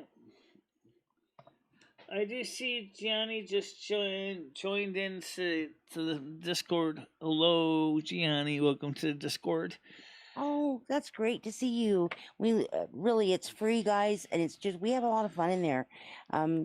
Stoner with a Boner drops all kinds of cute things and funny things, and Michelle drops funny things and interesting things. Yeah. We all share videos there. Yeah, share videos when some are fun, some are a little more serious. You can private message Michelle and she will answer you. At least I'll try anyway. Yep, you do. You usually get to it. Yeah, I usually do. And then, of course, like I said, Silvermoon Radio is going to be tomorrow. I really would like to add some more music to the program. So maybe what I might do is I could see if I can shuffle 6 more records in and still mix it with some MP3s. I could still do that, And Michelle's fun when she does that. She sometimes if she knows the song and enjoys it, we'll sing it. Then along she'll with the sing song. with it. Yep. And Gianni probably remembers her singing from the old days. Yeah. When she would do videos of her singing. Right. And it's fun. It's the same as that, but I don't have to worry about YouTube demonetizing me. Yep, exactly. She doesn't, or banning my stream or whatever. So yeah, you could. So that's why we do it there. Theoretically, once we upgrade beyond a certain level, we can upgrade to we could have 100 people listening on the show at once on the video streams. Right now, we can only have up to 25. But right now, we're not even getting more than 3 or 4 on the Silvermoon Radio show. And don't some forget, nights it's just me and you. Yes, like last week. And then Yep. But then last week was also on Monday because with the power failure we had it on Sunday. We kind of got knocked offline because of Sunday. Yeah, we had to stop. I remember. Yeah, so maybe this weekend will be more normal. Oh, by the way, here's an interesting thing. We're not having any more problem with Frontier after we upgraded the power supply. I think it seems it definitely was a power supply problem more than anything. Since I did basically put a new battery in my residential gateway UPS, which, I got that at the same time because I figured I want the UPS working so I can plug in my routers and things like that, so I can go ahead and still keep the internet working even if you lose power anyway. Protects against surges. So once we put that back in, a new battery back in that one, and everything's working fine and no problems. I do have an APC UPS that's a little bit undersized, but I'm wondering is if we get the stimulus check, is should I invest in a bigger UPS for the computer so next time we have bad power outage we can still stream at least for a little while, long enough to tell you guys, sorry guys, we lost power, we gotta go, have to go offline, blah blah blah, instead of basically just find out, see stream ended, stream over, stream buffering, not enough data, blah blah blah blah, where I didn't even get a chance to tell you that we had lost power. So I'm thinking about that. And then I was seeing some videos on generators. I still would like to get another generator too.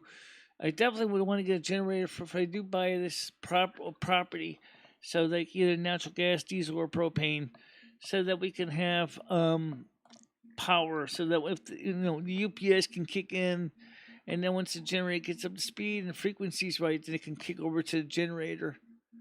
I think that would be wonderful because then we would be able to at least keep the show going, even in worse weather like a hurricane or something. Rock me like a hurricane. Yeah, I'd still be rocking around here, rocking and rolling in the rhythm of the thunderstorms and lightnings and everything else, as long as the T-Mobile tower doesn't go down. Boom.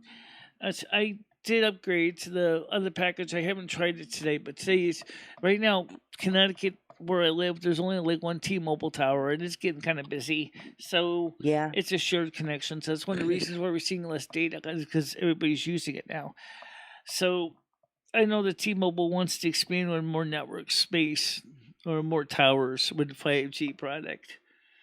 But for right now, at least we got the Frontier working, which is still nice. Yep. Get Frontier doing its thing. Yeah. And of course, like I said, the Silvermoon show is really a big labor of love. I mean, I was sitting there doing it, it was stiflingly hot. I mean, it would be so brutal in here because we don't have any central air conditioning. So I was sitting here, I got a window fan blowing on me like right now, and it would be like 31 degrees Celsius in here.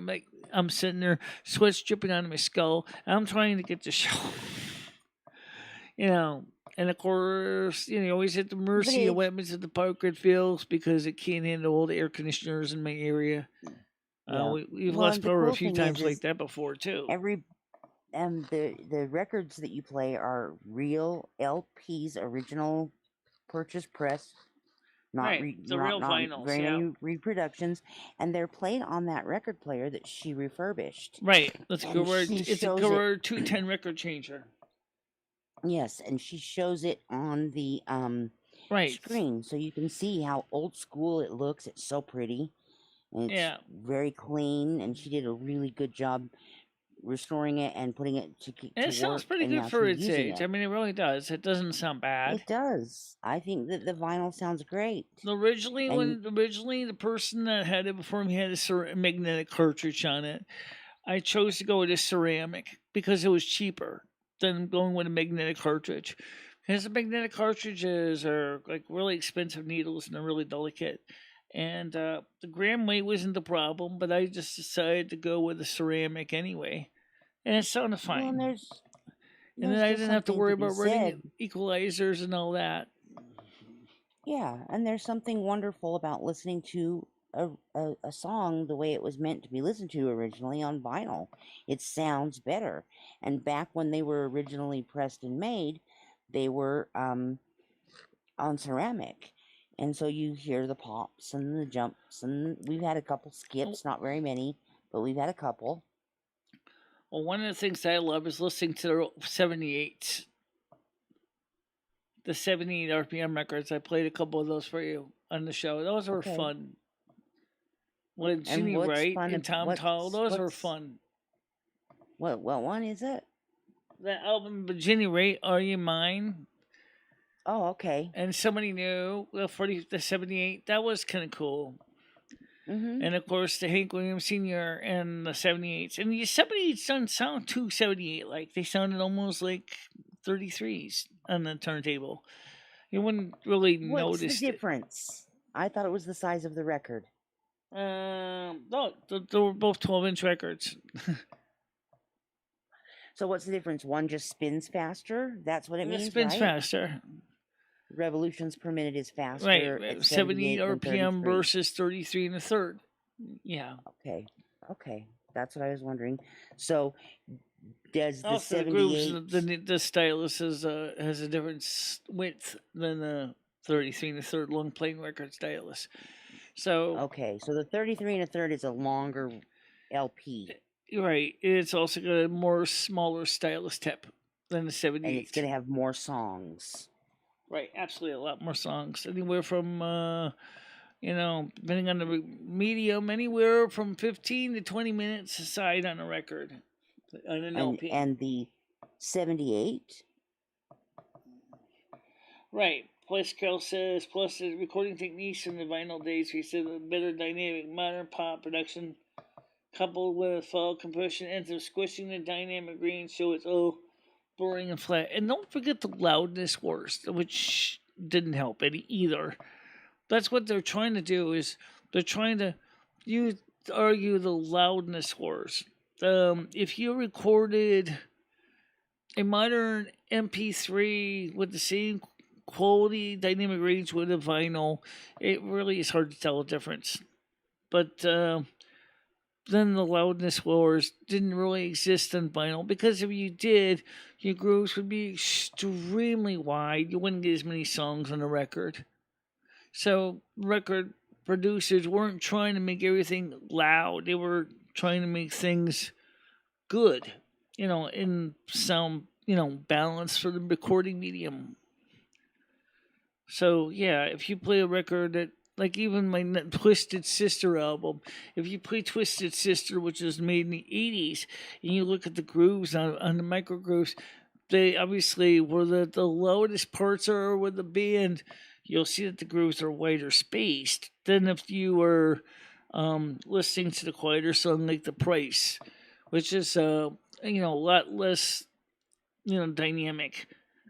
So if you record the whole record at loudness wars level, you would only get maybe half of the Twisted Sisters Stay Hungry album on a record. You wait. You have Twisted Sister Stay Hungry? Yeah.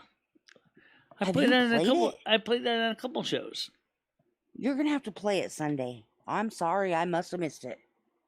Must have, but it's also in the replays on the Patreon too, which is another thing. Oh, hello. Okay, I'll go listen there. Sorry. Okay, Yeah, you can always check there too. And I didn't upload last week's show, and I forgot to do it. I don't know. I should do it. I should upload it. You need to do it. Eventually, there's going to be people that are going to join the Patreon that are going to want to listen. Yeah. I'm hoping to get people on Patreon to listen. Yeah, right now it's like I got the album cut and recorded and everything to put up on Patreon. I just didn't do it yet because we're not getting any new patrons right now. Yeah, it'll come though, Michelle. You've changed the format of your show, so you're probably gonna, like you're seeing, you're losing some fans, but you're gonna get new He did DJ subs. work for a radio station for 91.3. Wow, Was yeah, that a university radio station or something? It sounds like a university radio station. Because we had two. We had WHUS and we had WECU, which was the Eastern Connecticut State University. Why do you think? Is that why you think it's a university, because of the location it is on the FM dial?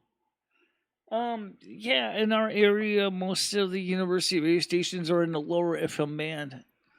And is Krill the one that lives in Connecticut? Yeah. Michelle? What's that? Is Krill the one that lives in Connecticut? Is Kurt the one that lives in Connecticut? Yeah, don't you Kirk have somebody that's... Kirk Gilbert?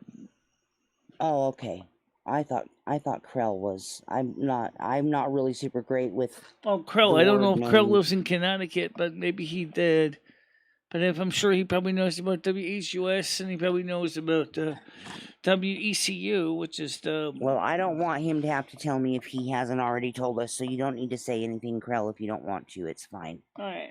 I was just curious. I know there's somebody that comes Well, in the and thing is, I would love to add to my radio station is I would love to add some broadcast cards to it.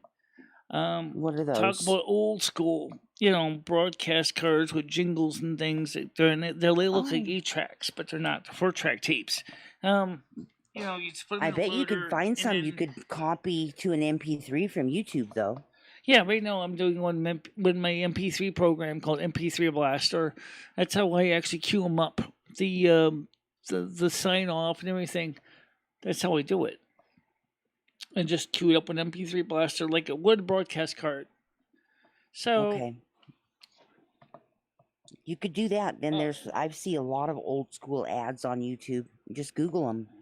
yeah. Yeah, the broadcast card technology was predecessor to MP3s, but basically it was kind of similar in a sense that you could have like you put your broadcast card into the player, and then you would press the yellow button to cue to the next track, and then Okay. you press the green button to hit play. Play that, and then it would stop at the end of that track for be ready for the next one. So then you would just press the yellow button, or if you had it set up so like right away, right after the other. So after you play your jingle, then it would basically just fast forward to the next track. It'd be flashing green, ready to go. Of course, we do that today with MP3s. So it's not like the old. We don't have to do it like old school anymore because we all have MP3s now. Even me. So what I do would so like if I'm playing some MP3s and I want to stick in a station's identification or jingle, I would have it queued ready to go, and then like once I see the other song is in lead out, then I just press the space bar and boom, or hit return, and when that track is selected, it will just play that. And then if there's a song after that in the playlist, it will jump to the song after that one is over. So it's kind of neat for queuing up a radio station because it was a side benefit of the MP3 Blaster design software. They didn't even think of that for radio station work, but it works out fine for that purpose. So let's say I have a whole slew of songs in a playlist, and let's say like as I'm playing through the playlist, say it's like 10 o'clock, and I want to get the 10 o'clock news in. Okay, well, there's 2 ways to do that. I could go ahead as pause the playlist after the news, or after the last song. Pause the playlist, get on the microphone, do the news station. If I already pre-recorded the news brief, select the news brief, punch enter on that news brief, and then we'll just play the news brief. And then when the news brief is over, it will just go right back to the next song after the playlist. That's pretty neat. That's kind of what you would do with the broadcast cards, but they were using mechanical tape then to do the same thing. Oh, okay. In the deep south. Okay. Yeah. Okay, so you probably speak with a twang. Yeah. I'm just curious. Was the radio station that you worked on a university radio station, like Michelle says, or was it a mainstream radio station? Yeah. Just curious. He probably knows what I'm talking about when I say about broadcast cards. He's probably seen them, at least maybe sitting in the storage room somewhere. Like usually they keep a lot of the old gear around in case they ever find old stuff they need to access them on the old gear. But yeah, you never know. I hope that radio stations do have some old school equipment still around, just in case there's ever a national emergency with the power grid is down or anything like that, Yeah. Thank you. He said, "Oh yeah, she's right. Very intuitive, Michelle." Yeah, well, I definitely would like to get some broadcast cart machines. Like, there's a couple different companies that make them. Atari's one, DTC's another company that makes them. There's a few others, but the thing is, you don't forget those are the players, the recorder. On the some of the machine, you can get the recorders. It's a separate unit that records, but plugs into this one freestanding machine that can be used as a player as well. So you can have a whole stack. You look at old classic radio stations like WKRP in Cincinnati, you see all those tapes on the wall, right? You probably thought those were 8-tracks above Dr. Johnny B. Fever's head. No, those are broadcast cards. That's the one with whole advertisings and things. and the news briefs and things like that. And the average tape would last about anywhere from 7 to 15 minutes. So, obviously, it wouldn't be uncommon for jingles, for example, to have about 10, 3 or 4 jingles on a cartridge. So, Oh, okay. it's the old way of doing. Of course, like I said, with MP3s, we don't do that anymore, unless somebody blows up your MP3 server, and then you're kind of screwed. Or if your hard drive crashes, and they're like, "Oh no, we lost all of our MP3s. What are we gonna do?" Well, we got these old broadcast cards. Well, but they have all this old shit on it. Well, it's still something. Plug it in and let's go.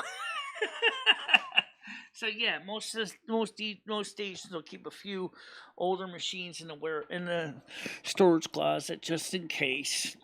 Yeah.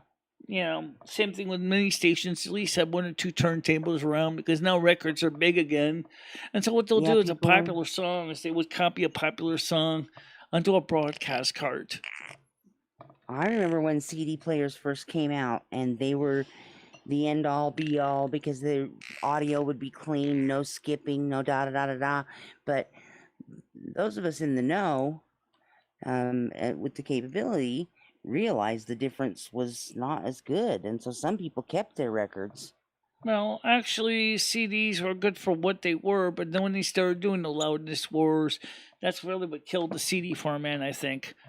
You think so? Oh, yeah, they do skip, by the way. Unfortunately, when the CD skips, it's not very easy to tap the stylus and move it along. No, exactly. Yeah.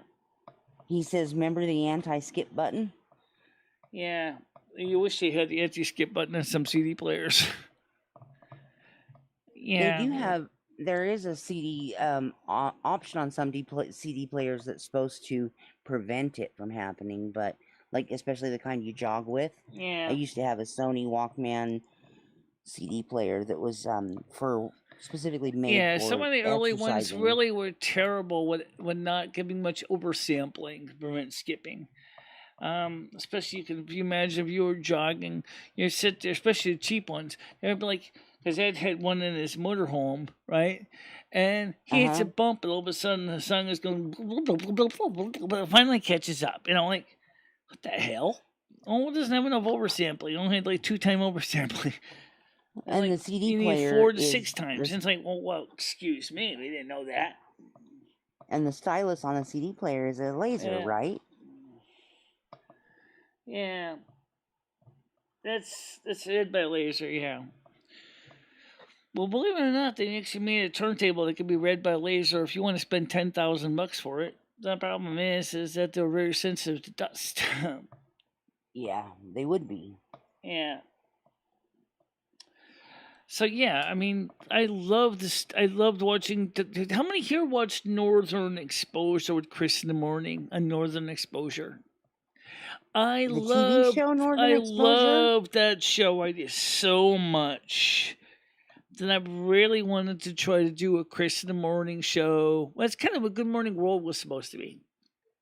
Kind of like a Chris in the morning, but of course they couldn't call Chris in the morning. First moment named Missing Chris. Okay. Right. And it was in the morning. And thus it came up with Good Morning World instead, which is kind of what it was. It was kind of like my version of Chris in the morning. But we couldn't play music because of YouTube, because that's the part that sucked. Otherwise, I would have had music playing and talking about the music. I so much loved Chris in the morning. And I loved his simple Fairchild console that he had. He had this simple Fairchild AM FM console on K-Bear. It was really fun. He had his orange phone next to him. I had the same orange phone, by the way. Rotary dial, same as he did. Same identical phone.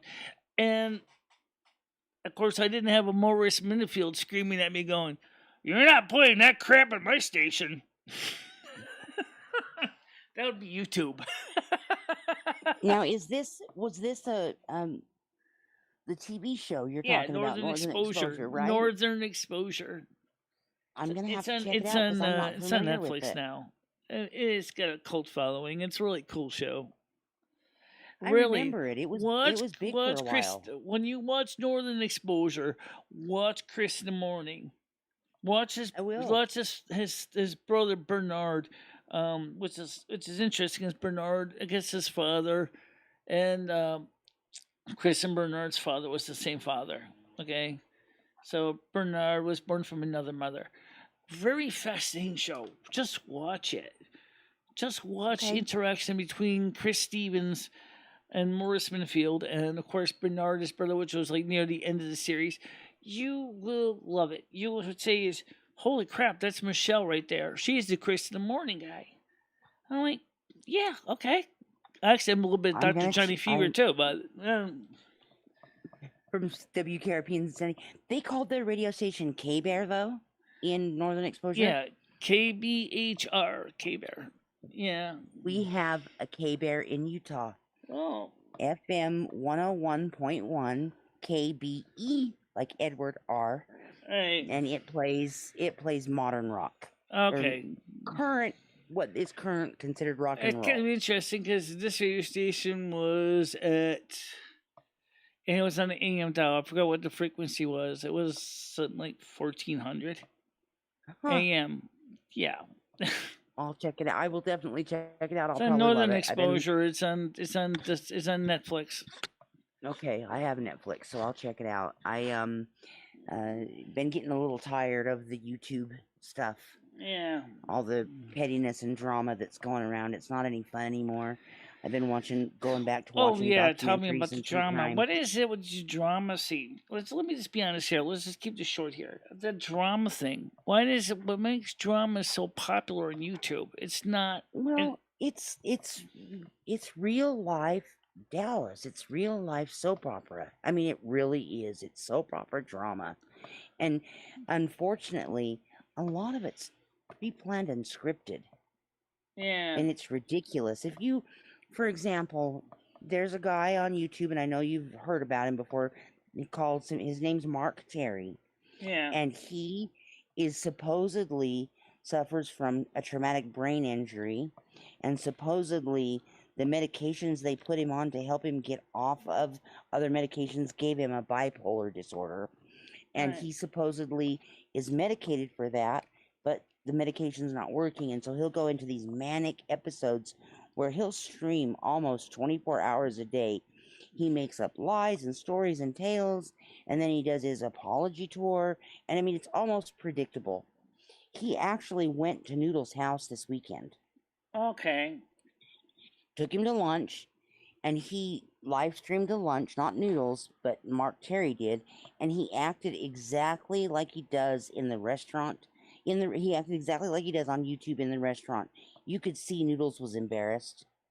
Yeah. I think Noodles thought that Mark Terry on YouTube was a character, but I think Mark Terry really might need help. I think They Mark ended up Terry getting might be actually more legitimate than some of the other people, but I don't want to yeah, get too he's much really into the I think drama he's stuff. But really who basically, what it comes up to is a lot of them are basically playing games. Yes, I don't think Mark Terry's playing a character. I think Mark Terry really does need mental help. And I Yeah. don't mean that rudely. I don't mean he's retarded. I think he just needs his medication because anybody who knows anything about bipolar, the medication is different for even depression. What medication works for an individual is a different combination Yeah, the than it thing will be is for the the next problem with person. the medication treadmills, I call it. You know, these doctors are sometimes intentionally are stringing patients along. I would just say that. Yes. Because Yeah, it like could my happen. my landlord went to orthopedic surgeon to fix his wrist. 3 surgeries later, his wrist is not fixed. And he is like frustrated because he can't do things with his right hand. And I have empathy for the guy because first of all, Yeah, I'm afraid you that would because you have a I'm big afraid heart. if they start working on my knee, it's gonna be the same thing. Well, you Yeah. did this procedure, you still can't walk. Oh, we're gonna do the next procedure in 2 weeks and see if we can fix that. And then we'll try something in 3 weeks and see if that fixes that. And then by the time you're out like a couple $1,000,000, and it's like, whoa, no, not going there. No. I walk into his. He told me, he said, "You're gonna have to pay me $110 to walk into my waiting room." I went, "Guess what? I'm not walking in your waiting room. Thank you very much, sir." I just walked. I hung up the phone. I said, Yeah. Oh "Oh my no, gosh. no, that's too much. No." So But I maybe the do agree with situation you. is that he's running into the pharmaceutical treadmill. Because that's kind of It got could stuck be. on that too. Because at first my doctor said to me, "Well, your thyroid isn't making enough thyroxine, so we gotta get you on thyroid meds." Okay, fine. That doesn't sound unreasonable. And then, oh, we have problems with your liver, so we gotta get you a niaspan. Okay. Oh, to help you with your arthritis, which I don't have anymore because that kneecap's broken, we're going to put you on Celebrex. Okay. And then since you're possibly could be pre-diabetic, we're going to put you on metformin. And like, wait. That's enough. That's enough. Okay. First of Yeah. all, one of the things that Patty did do, which was kind of agree with her on, was what happens if we get you off all this stuff completely? Well, except for the levothyroxine, which my doctor thought was a bad idea. He said, first of all, the niacin isn't doing a damn thing for you. Okay, well, we kind of agree with that. The Yeah. Celebrex does help with some Niacin's. knee pain, which, did help. But the metformin, we were also in an experimental program based on Australian research program to determine if it could also help with anti-aging. So I'm still taking the metformin on occasion because it is supposedly helping with anti-aging. I don't know how well it does. I don't really have Right. the final study from the research because I was kind of saw the article and I told my doctor about it because he already put me on metformin and he said, "Well, but it'll be good. It'll help you look younger. That'd be great." Oh, we'll see what happens. You know. Yeah. Well, I Now, think listen very carefully, YouTubers, YouTube censors. We are not telling you not to take your medications. Please do not no. suggest I'm We are telling you not that. giving We are we are not not telling giving people not to medical talk to their advice. medical doctors to get consultations. It is up to the individual to talk to their medical doctors to determine their magnetic prognosis. We are not a licensed medical physician. We are just giving our own opinion here. There you go. Exactly, Michelle. Disclaimer Good given. disclaimer. Good Yeah. disclaimer. And following that Because he disclaimer, I struck want to me say, because I suppose we said something about the P virus. Yeah. yep. I just want to say that along with people that are bipolar, people with depression, people who take mood stabilizing drugs, they start to feel good. They start to feel okay. And sometimes they skip their medication. And that could also be something that happened Yeah, with Mark that could Terry. be I don't too. know. I don't live with him. But I used to do that with my antidepressant anxiety medication. I used to think, oh, I'm feeling fine. I don't need that. And I'd take myself off of it. And it would slowly but surely spiral me into depression and anxiety and paranoia. And I learned my lesson after having 3 or 4 Well, bad meltdowns that there's some people in the psychiatric community. Dr. Peter Bregan, who is a board certified psychiatrist, is one of them. He says that for for many people, and doesn't say for everybody, he said that we can get you off those psychotropic meds, but we have to find the root of the problem, which means therapy and working with your counselor. yes, yep. So that's And that something can that help some some people do people. not want to consider because the insurance companies are saying, "Now we got to push our pills. You got to push big pharma." In some Yeah, it could be. cases, that's pretty much where you start getting on the drug treadmill. And with PTSD, I can honestly tell you that I will always see a counselor a couple times a year just because it still crops up and bothers me. No medication is going to take away the things I suffer because of what I've been through. Right. And I Right. don't think that any medication would take away the things that people who've been to war suffer that they haven't, I think that you always follow your doctor's advice. Obviously, YouTube always. And even though you feel good and normal because of your medication if you're on it. So you stay on it, especially for people who are PTSD and depressed or bipolar and depressed. But the worst thing I didn't even tell you about, Mark Terry, while he was at Noodle's house, is now claiming that he was either pushed down or fell down Noodle's front steps and he is going to be suing Noodles' homeowner insurance. Oh, jeez. It's just turning into this big, huge mess. And then the whole thing with Lolly, and she's not here right now, so I'm just going to say this. If she's a character, as long as she doesn't hurt anybody, who cares? Right. Leave her and on this alone. channel, she's been She very obviously, respectful. she obviously doesn't want to talk about her real person life, so leave her be. I Right. mean, obviously that's why she came up with a different name. Well, I can tell you right now that Lolly has been a wonderful person on this channel. I mean, I do know that they have stories going on outside of this channel, and we don't really want to they get do. involved with all that stories because it's just too much to follow. She left the phone on. She left her speaker on, and she or her assistant, I don't know which, fell and had a very audibly hard time getting back up. And they're all saying it was her. She's saying it was her assistant. I don't really care. What does it matter? It really doesn't matter. At the end of the day, Lolly comes to this channel, and she's nice to you.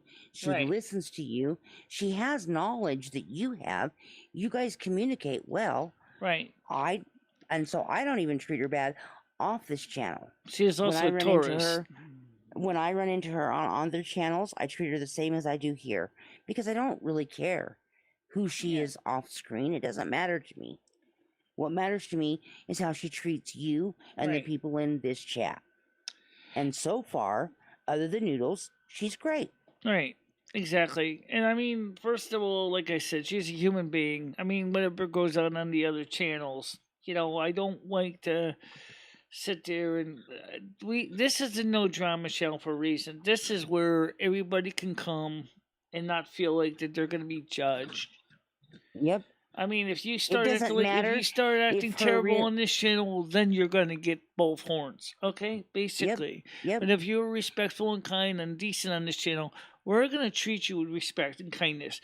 But because we do understand people, do like to play it up on some channels, but this isn't that channel. As long as you hang out cool, you're happy with each other, and we just like to respect everybody. Yep, and she has told some of us privately the reason that she changed her name is a very PTSD issue, and so anybody who comes in here and types what her birth name is will be taken out. Right. That's just how I feel. And I feel like anybody who comes over here, other than people who have been known to talk bad about you and make videos about you, will always be welcome here as long as they're respectful and nice in this chat. But if they've made videos about you or talked bad about you in other channels, then they won't be welcome. Yeah, and if they come in, then after they're doing all that, and then they start acting like, oh, you're the nicest person ever. Yeah, right. Okay, well, yet you're attacking me on other channels and saying I'm the worst ogre in history. That tells me something. It tells me you're a two-face. That's what it tells me. Yep. All because you want to run a clean channel, Michelle. A clean channel that doesn't have a lot of swearing. We talk about stuff like that. We talk about sex sometimes. We tell dirty jokes sometimes. Sometimes we swear. It's okay. What's not okay is racism. What's not okay is picking on people. Right. We won't allow anybody to pick on anybody here. We don't want anyone to pick on it. We absolutely do not want people picking on people here. And the thing is, if, like I said, Jesus even said that by the fruits you shall know them, which means, and you know what I'm talking about, you can tell by what kind of person they are, but especially if they're not on this channel. If they come out on another channel and then they start attacking you and start ripping you apart, and after on your channel they're saying like, oh, you're the greatest thing in the world. And then the other channel, she's the worst ogress in the world. Well, okay, well, who's the truth, huh? Are you brown-nosing me or something? Krell. Yeah. Exactly, Krell. Prayers for their souls. Prayers for souls. And praise for Michelle, because Michelle gave them all every chance she could to say, look, you've been a part of my show for a couple years. It's been fun. We've had a lot of laughs. Michelle spent a lot of time with them, but they still do things to laugh at her. They encourage people to do things to make fun of her. Right. She's disabled. She has Asperger's. She's blind. She's deaf. Now she has a Registered bum blind. knee. Yeah, Yeah, registered blind. legally blind. She's partially deaf. She has a bum knee, and she's a hermaphrodite. Guess what? It's not funny. She Right. was raised to think she was a boy. Her mother, when she told her she was a girl, said, "Go die. I hope you get AIDS and die." They've made up now, but these are things they make fun of, and that's not funny. Right. And the thing So- is, too, is, the fact is that even briefly, even you told me yourself that my channel has been helping you to help with your own issues in your life. Yeah. When I started watching Michelle, I suffer from chronic severe depression. It's a family thing. It's hereditary, I think. On my father's side, I've had 4 suicides, 2 uncles, and actually 5, 3 cousins. And my depression was getting so bad, I wasn't taking care of myself. I wasn't taking care of my family. I wasn't doing anything but getting up and getting through the day. It was all I could do, even medicated. My PTSD was in full swing. It was horrible. Then I met Michelle, and she has 10 times the issues I have, 100 times them, things she's been through and what she was going through on the channel. And it inspired me because she has every excuse to sit around and do nothing, but she doesn't. She gets up, she does this channel, she walks to the store, she pays her bills, she feeds herself, she volunteers her time at the soup kitchen. She is it was inspirational to me, and so when she asked for help, I gave it to her. Right. And I will keep giving it to her until she gets the exact show she wants, and we start growing again. And not only that, but Monica's not the only one that has benefited from this association. There are all of us others in have. our group that have too. Yep. Even though people of peace can be a mixed bag. And he said it himself to him out too. Just that he still seems to have a bit of a problem with monopolies and conversations. But people of peace could be a really good asset for a Scorpio guy. And, Yeah. He sometimes likes to try to monopolize the whole conversation, but then knowing his backstory, I can see why. Exactly. And you know it better than we do. Yeah. But the point is in the end, he does care about you. When somebody is on the channel with you like me, who's not afraid to say to him, "You're not going to talk to Michelle that way," and he takes it back, he's very respectful, and he needs your help as your friend. Yeah, but I kind of wasn't so much of a friend in the end when I basically stopped talking to him because I kind of got so overwhelmed with his conversations that he was talking to me like every hour, and I couldn't really get anything done anymore, and I kind of got a little bit fed up with him and then kind of toned him out. Yeah. Well, he's still young. He's got a lot of growing still to do. Yeah, I know he does. There's still hope for him. If he reached out to us, I think we would give him another chance.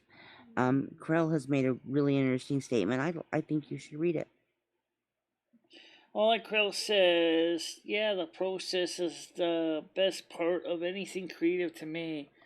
The end product, like the stream or painting, is just a memory of what I wanted throughout the process. Yeah.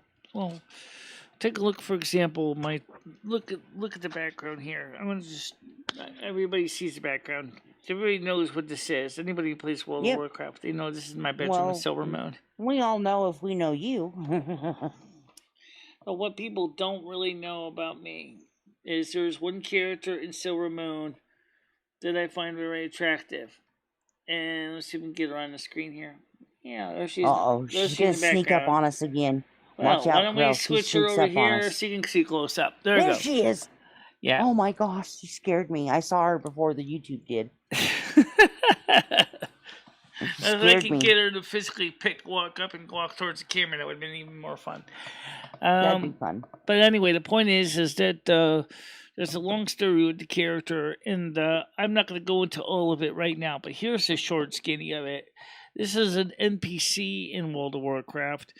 Her name is Jovi. She runs the inn in Silvermoon. And in short, the problem is instead of greeting your guests, she's always staring at her bookshelves. It's like Yep. there's another Looking for story escape. behind the character than we see in the story, which is Yep. the way she looks at her bookshelves is like she kind of wishes for something that she didn't really get a chance to do. Like she really wanted to Exactly. be a scholar or a university person, and ended up because of her father's passing away, got the inn and doing the job of an inn because it's a family thing. And Yep. and I think that might be very well the case. I mean, I could write a whole story on that because that would make Mm-hmm. sense, you know. And So you should. I still think you should, but go ahead. yeah, I could do that. I mean, after all, it could easily tie in with the railroad story too. Because after all, Yep. think about what the railroad would really do for Silvermoon if they really had a railroad like that for the Silvermoon She Inn. could inspire it from her relationship with you. Yeah, It could be beautiful. I think she looks at the books as a way. Books are a way to escape. right. Wishing that she could go back to something that she didn't choose in her life Right, path. maybe for a different choice in life, or just a way In to fact, I escape the talked about existence that in she's in. a video on my channel. If you go back and watch the channel, for those of you who are not seeing the video, let me see if I can find that video. I think I still have it in here. I don't have to play it from YouTube. I can play it right from this computer here. I think it's still up here. But someday soon, I'm going to have to clean out this hard drive because this thing is getting really full of stuff. So, yeah, let me play that video because it's really not that long. It's like 5 minutes. Let's see, Bcast. Is it Bcast or is it a vlog? Bcast, stable, view with it, headphone comparison, pimp this ride, Bluetooth headphone comparison. Maybe it's a vlog.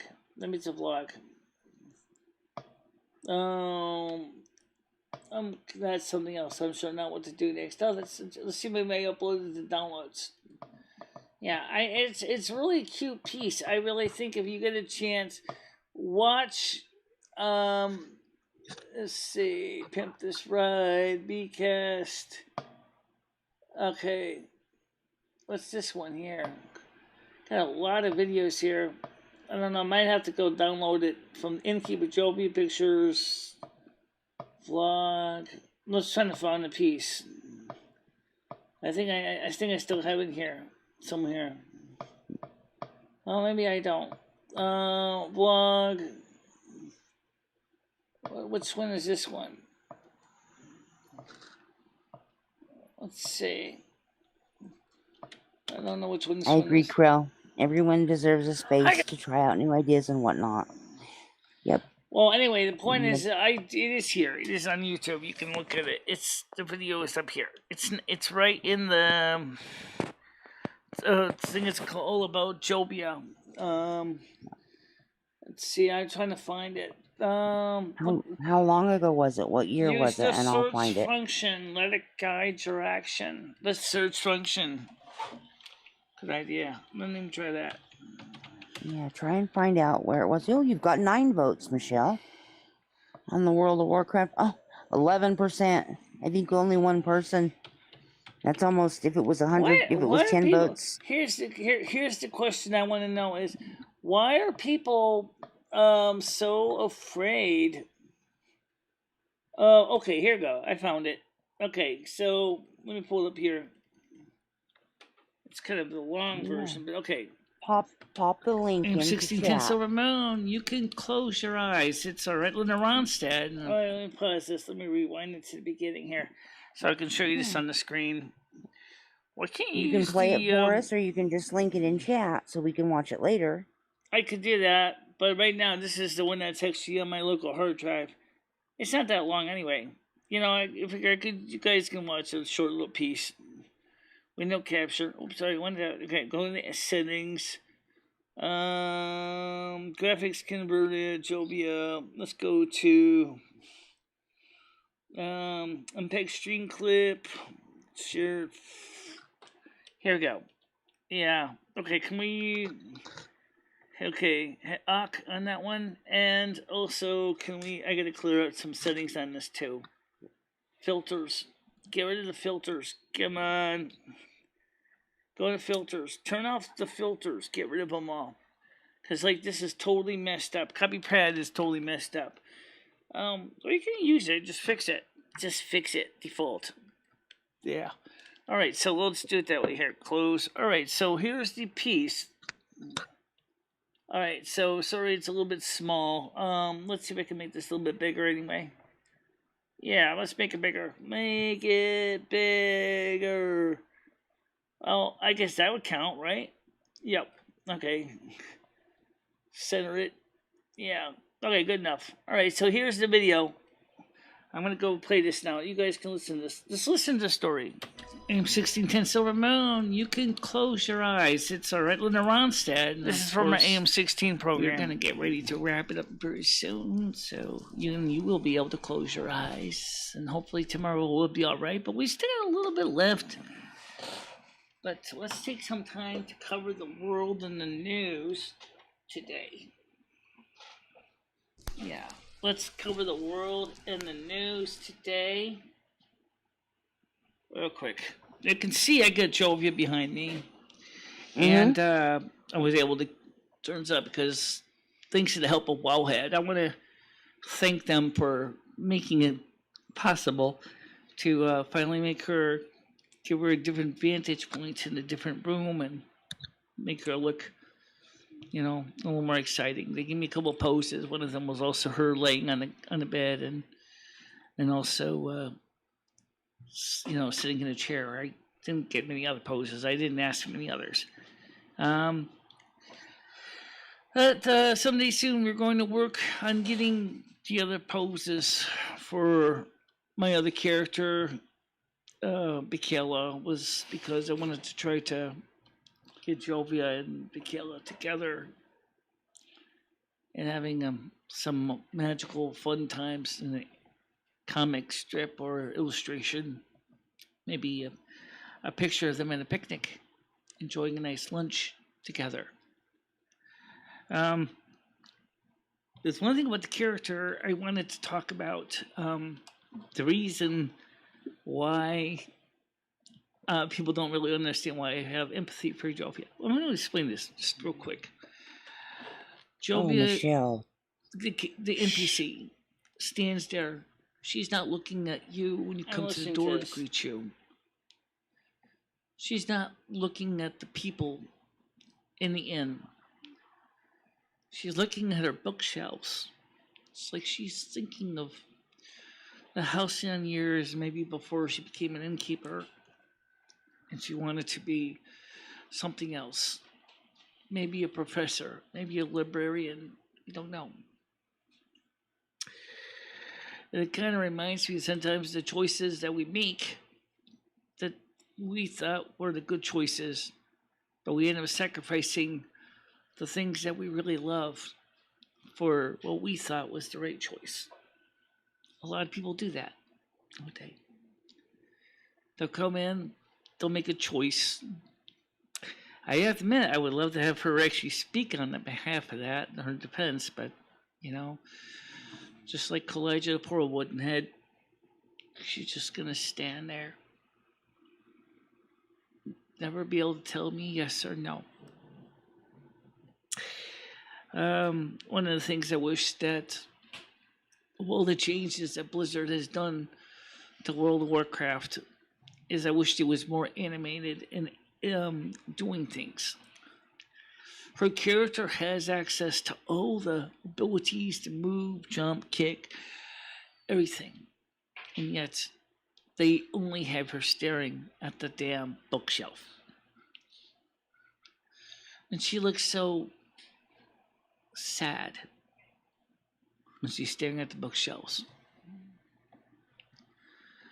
Like the halcyon years gone by. kind of like the song "Those Were the Days." If I can find that one. I might have that here. Let's see if I can find that song. Those were the days. Oh, That's enough. That's a pretty good piece right there. You think about it. it is, Michelle, and it's beautiful. That's me just being It, me. That's not me yep. putting on airs or acting like No, some inflated ego. It's just or me or talking keeping about things the as real things that I feel right, deep and down. that you do that, and you do that a lot on the radio show, which is another reason why people should tune in, because they'll get to know you like I know you. Yeah, they'll You get a you chance have to a know huge heart. me. You know, Yeah, kind of I like had Chris something in the like that. morning. Chris in the morning, the character in K Bear was kind of the same way, right? Chris Stevens and his brother Bernard. They were just kind of just ordinary guys. But yes, Krell, Linda Ronstadt was a good-looking woman. I will agree with you there. Yeah, she was a good looking woman. She still is, even She now. was. Oh, is she still kicking? Yeah, she's still with us. She had some good songs back in the day. Yeah, and she put a lot of good songs out in the day. Don't forget the What's New album was a major change of her genre and performance in the What's New album. I got that one too. You really like to listen to music that she redid by Gershwin and Dorsey. Which is kind of cool. Maybe I will pull that one out on Silvermoon Radio. Yeah. It's been a Yeah. while. I'd like to hear it again. That's what I love. Most of the most of the records that Michelle has are older because everything's on CDs now. So we do end up listening to a lot of old stuff. Some stuff I've never heard before. Stuff from movies. She played Xanadu last weekend, and Yeah, another what Olivia Xanadu do? Newton-John album. Yep, and another Olivia Newton-John album, which was wonderful. I love Olivia Newton-John, so I enjoyed it. Do you have Grease I do on have record? Grace. Yeah, I have the Ooh, soundtrack for Grace. Yeah, we need to add that on not there Grease 2 sometime though, too. just Grease. I don't have the original. I don't have No, Grease 2, but the original Grease. That's the one that's the best. yeah, Not that I didn't, not to put anything down on Michelle Pfeiffer, but Olivia Newton-John was definitely a better singer. yeah. I think Olivia Newton-John when she was singing with Gene Kelly was in from Xanadu and "You Never Too Far Away." Like I said to you Yeah. jokingly on the general chat, maybe you should sing that to your husband. Mm-hmm. You see, he was working in the Subaru at the time out in the backyard. Yeah. He loves his Subaru, and he calls it his Subi, and he loves it. Yep. Let me guess what he's probably spent a lot of time tweaking it. Oh, it's beautiful, Michelle. I'll send you pictures sometime. It's immaculate. He's gone to the junkyard and salvaged parts for it. He got brand new seats for it from a newer model that happened to still fit his. It was even an electric seat, and his car wasn't. But my husband's sharp enough that he was able to make it so it works in his car. Yeah. Yeah, so he's kind of like me. He put newer seats than the car originally came with. Managed to fit new stuff in with an older vehicle. Yep. Kind of like Because I do with the phone just system and the computers here. it had a blown head gasket, and the person that owned it before him knew nothing about cars and did not know that it could be fixed. So Right. my husband said, I want to buy it. And the guy says, $300, paint my kitchen cabinets, and it's yours. And he says those engines are the best because instead of a V6 or a V8, it's a boxer engine. So instead of the pistons having to go up and down, they go at each other. Sideways. So they don't have as, yeah, and they don't Like have as much wear and boxers. Think tear. of a couple boxers, basically. Yes. And that's why they call it a boxer engine. Right. Plus, it's all-time four-wheel drive. It's a Legacy GT, so it's a little sportier model. It's a 97, but everything in it works, and it's immaculate. Yeah. But it's been immaculate because of him. Because when we got it, it was a red pile of rust and dirty as heck on the inside, and now it's white. Right. And it's almost brand new inside. I'm surprised he didn't put the word Virgo King on the side.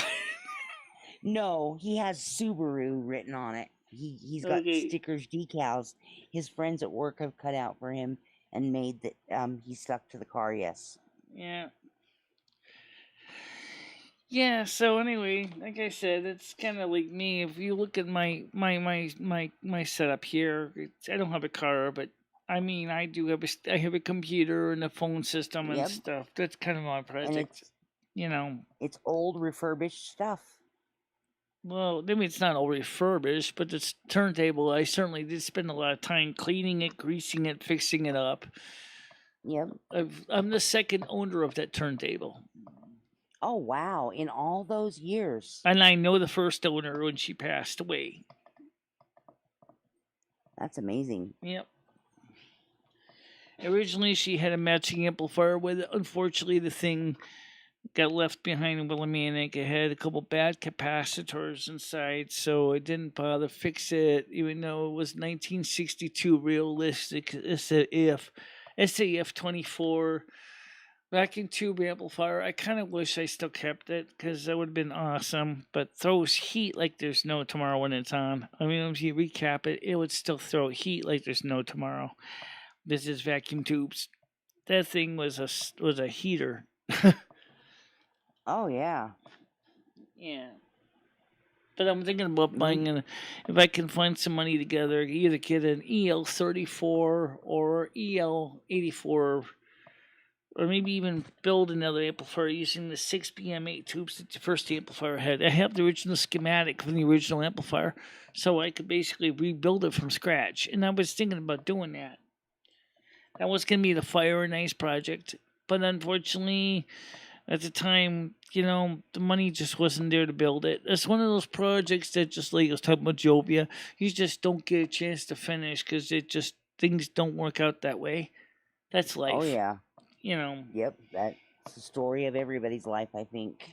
Now, as far as the 91% who said they've never played World of Warcraft, you realize you can play World of Warcraft for free up to level 20 of the retail, right? So why don't you give it a try and see how you like it? If you never played World of Warcraft before or did any gaming, just go ahead, download the World of Warcraft program, and if your computer is fairly modern, or at least has a proper good video card, you can play it definitely on Windows. It seems to be a little bit less picky on Windows than it is on the Mac. You can enjoy some World of Warcraft and try it up to level 20 for free. So that's not a big deal. You guys can try it. And you might enjoy it. You may not. Okay, but at least unlike ESO, you don't actually have to buy the game to try it. And then later we get buyer's remorse and go, I shouldn't have bought this game. It's a piece of crap. You don't have to buy it. Just try it. Yeah, just give it a try. Yep. Michelle needs people to play with her, so if you're interested, give it a try. Yeah, I'm always looking for new people to play with me. I mean, true, with the fact is, with my disabilities, it's harder to play with a group of people.